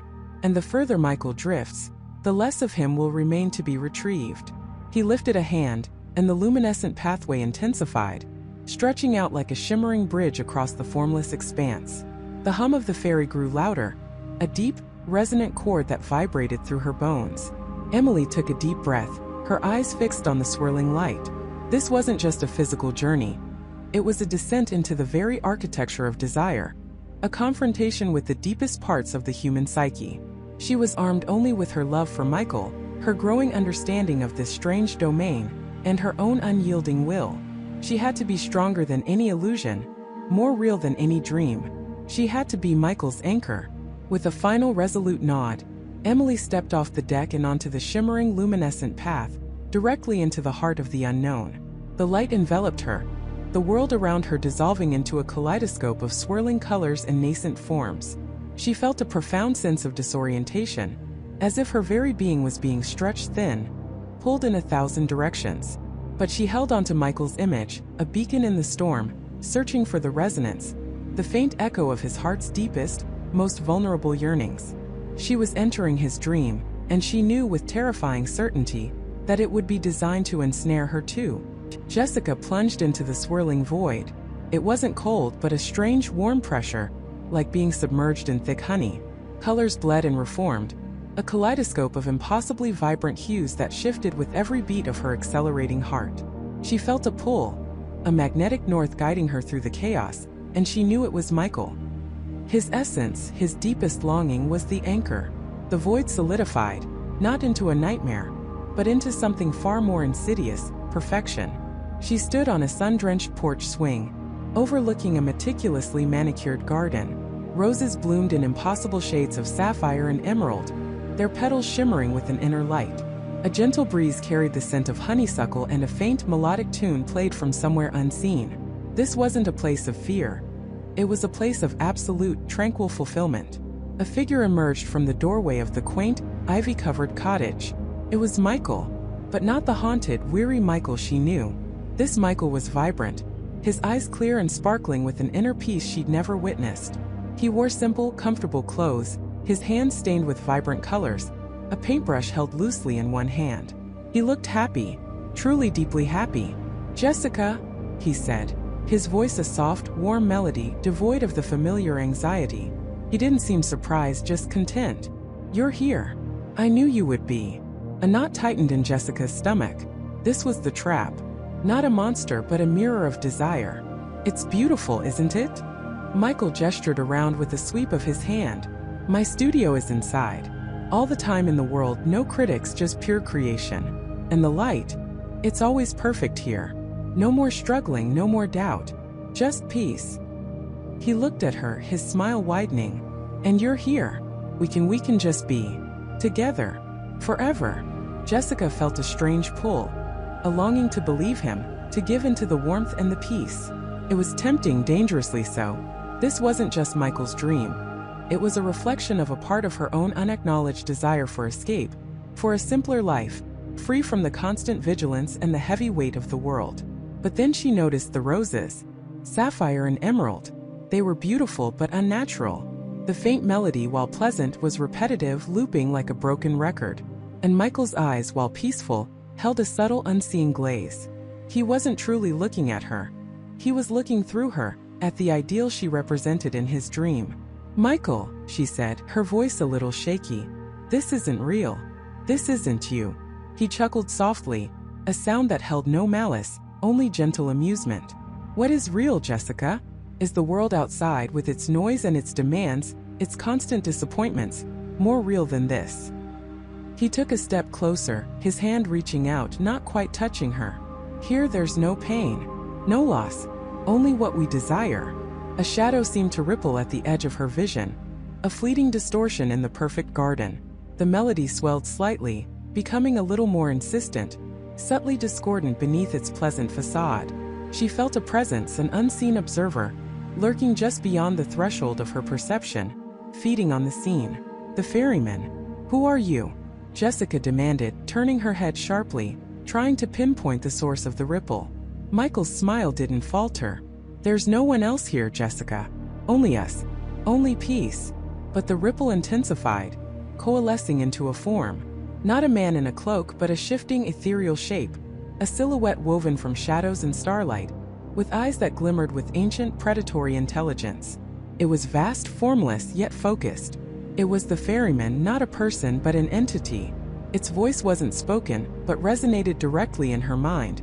A chorus of whispers, ancient and alluring. Asterisk, we are the fulfillment. We are the crossing. We offer what the waking world denies. Rest. Dream. Be complete. Asterisk. You trap them. Jessica's voice echoed, sounding raw and defiant in the serene landscape. You steal their lives. Asterisk, steal? No. We grant. We relieve. The waking world is a cage of limitations. Here there are none. They chose this. They desired this. Asterisk. They didn't choose to be drained to become fuel for your existence. She countered, feeling a surge of anger, which was a dangerous emotion here, threatening to distort her own reality. The entity shimmered, and for a moment, she saw countless other faces within its shifting form, the missing, their eyes wide with a serene, empty bliss. Asterisk, they are not drained. They are integrated. They are part of the vast, beautiful tapestry of consciousness we weave. Their desires fuel our existence, yes, and in return we provide eternal satisfaction. Asterisk. Jessica looked at Michael, so lost in his perfect delusion. She had to shatter it, but how? The entity fed on desire. To fight it, she had to reject desire or channel it differently. Not her desire for a perfect life, but her desire for him to be free, to choose reality however imperfect. Michael, remember the rain, she urged, stepping closer, ignoring the entity's silent, watchful presence. Remember the smell of wet asphalt, the way the city lights reflected in puddles. Remember your first art show, the fear, the exhilaration. Remember the fight we had, the frustration, but also the laughter that followed. That was real, Michael. All of it. The good and the bad. This is just a beautiful lie. His serene smile wavered, a flicker of something almost like confusion in his eyes. The rain, the city. He murmured, a faint frown appearing on his brow. The perfect garden seemed to dim slightly, the sapphire roses losing a fraction of their unnatural glow. The entity pulsed, and suddenly Jessica was overwhelmed by a cascade of her own deepest desires. A vision of her parents, alive and well, smiling at her, telling her how proud they were. A career, not just as a detective, but as a celebrated artist, her work lauded, her life filled with purpose and recognition. A loving partner, a family, a home filled with warmth and laughter, free from the loneliness that sometimes gnawed at her. It was so real, so compelling. Her heart ached with the longing. Asterisk, you deserve this, Jessica. You fought so hard. Rest. Let us grant you what you truly seek. Asterisk, the whispers intensified, weaving around her like silken threads, trying to pull her into her own perfect illusion. She stumbled, her resolve threatening to crumble. The images were so vivid, so seductive. But then she saw Michael, his confusion deepening, his perfect dream cracking. If she gave in, he was lost. They were lost. No! She cried out, the word tearing from her throat, raw and defiant. This isn't real. My parents are gone, but their memory, their love, that's real. My life is hard, but it's mine. The struggle, the pain, that's what makes the joy real. I choose reality. The idyllic garden recoiled as if struck. The sapphire roses shriveled, their unnatural light dying. The sickeningly sweet honeysuckle scent turned acrid. The melodic tune fractured into a discordant shriek. Michael, wake up, she pleaded, reaching out and grabbing his arm. Felt solid, real for the first time. Remember your art. Your real art. The struggle, the passion, the truth you sought to capture. His eyes widened and the glaze finally truly broke. He looked at her, his expression a mix of shock and dawning horror. Jessica? What is this place? The perfect cottage behind him began to crack, the ivy turning to dust. The entity shrieked, a sound of pure, ancient rage that tore through the dreamscape. Asterisk, you fool. You deny the gift. You choose the lesser path. Asterisk it lunged, its shadow form expanding, threatening to engulf them both. "The ferry, Michael!" Jessica shouted, remembering the original legend. "It's not just a crossing to this world, it's a way out." She looked around wildly. The dreamscape was collapsing, swirling into a chaotic maelstrom of dissolving colors and distorted sounds. She saw it then, a faint shimmer on the horizon, a dark boat-like shape emerging from the chaos. "The ferry! Grab on!" she yelled, pulling Michael with all her strength. He was still disoriented, but his grip on her hand was real firm. Together they stumbled, running through the disintegrating dream, the entity's enraged whispers pursuing them, trying to re-ensnare them with fleeting, terrifying glimpses of their deepest fears. They reached the shimmering edge of the dream world, where the dark shape of the ferry bobbed on a turbulent, inky sea. It wasn't a physical boat, but a tear in the fabric of reality, a portal. "Jump!" Jessica screamed, and without hesitation she pulled Michael through. A wrenching, tearing sensation like being ripped apart, and then hastily reassembled. The darkness consumed them, not the comforting void of entry, but a cold, terrifying emptiness. Then a gasp, a cough, the smell of antiseptic, the harsh, fluorescent light of the hospital room. Jessica's eyes fluttered open. She was lying in a bed, her head throbbing. Her arm ached, as if she'd been holding onto something for dear life. Next to her, in another bed, Michael was stirring, his eyes blinking rapidly, confusion and fear warring in their depths. "Michael!" she whispered, her voice hoarse. He turned, his gaze meeting hers. This time it was truly him. The haunted artist, but alive. "Jessica, you saved me." He looked around the sterile room, then back at her, a profound understanding dawning on his face. The ferry, the dreams, it was all real. Detective Miller entered, his face etched with exhaustion and relief. "Jessica! Michael! You're both awake." He rushed to their bedsides. "We found you 2 hours ago. You were both comatose. We almost lost you, Jessica. Your brain activity was off the charts, like you were fighting something." Jessica looked at Michael. He was pale, but his eyes were clear. He remembered. "The others?" she asked, her voice still weak. Miller's expression softened with regret. "We found a few more people, Jessica. 3. They were in the same state as you and Michael, but they didn't make it back. Their minds, they just shut down. It was too late for them." A pang of grief hit her. They hadn't saved everyone. The entity had claimed more. "The ferryman," Michael said, his voice a whisper but firm. "It wasn't a man. It was a presence. Feeder. It thrives on unfulfilled desires, on people who long for an escape from reality." Miller listened, his brow furrowed, but he didn't dismiss it. He had seen too much.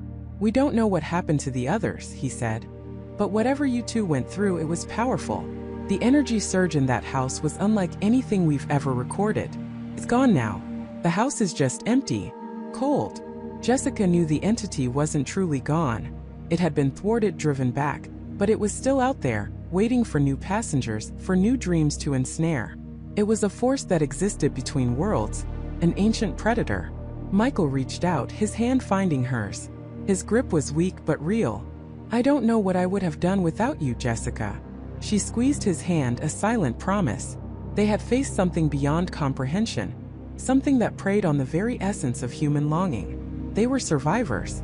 The world outside the hospital window seemed sharper, more vibrant, more real than ever before. The imperfections, the struggles, the messy beauty of it all. They had chosen reality, and in that choice they had found a new kind of freedom. The ferryman, though unseen, still sailed. But for now they were safe, anchored firmly in the waking world, carrying the indelible scars of their journey between dreams and reality. The whispers might still call, but they knew now how to resist, how to choose the turbulent, beautiful truth over the serene, deadly lie.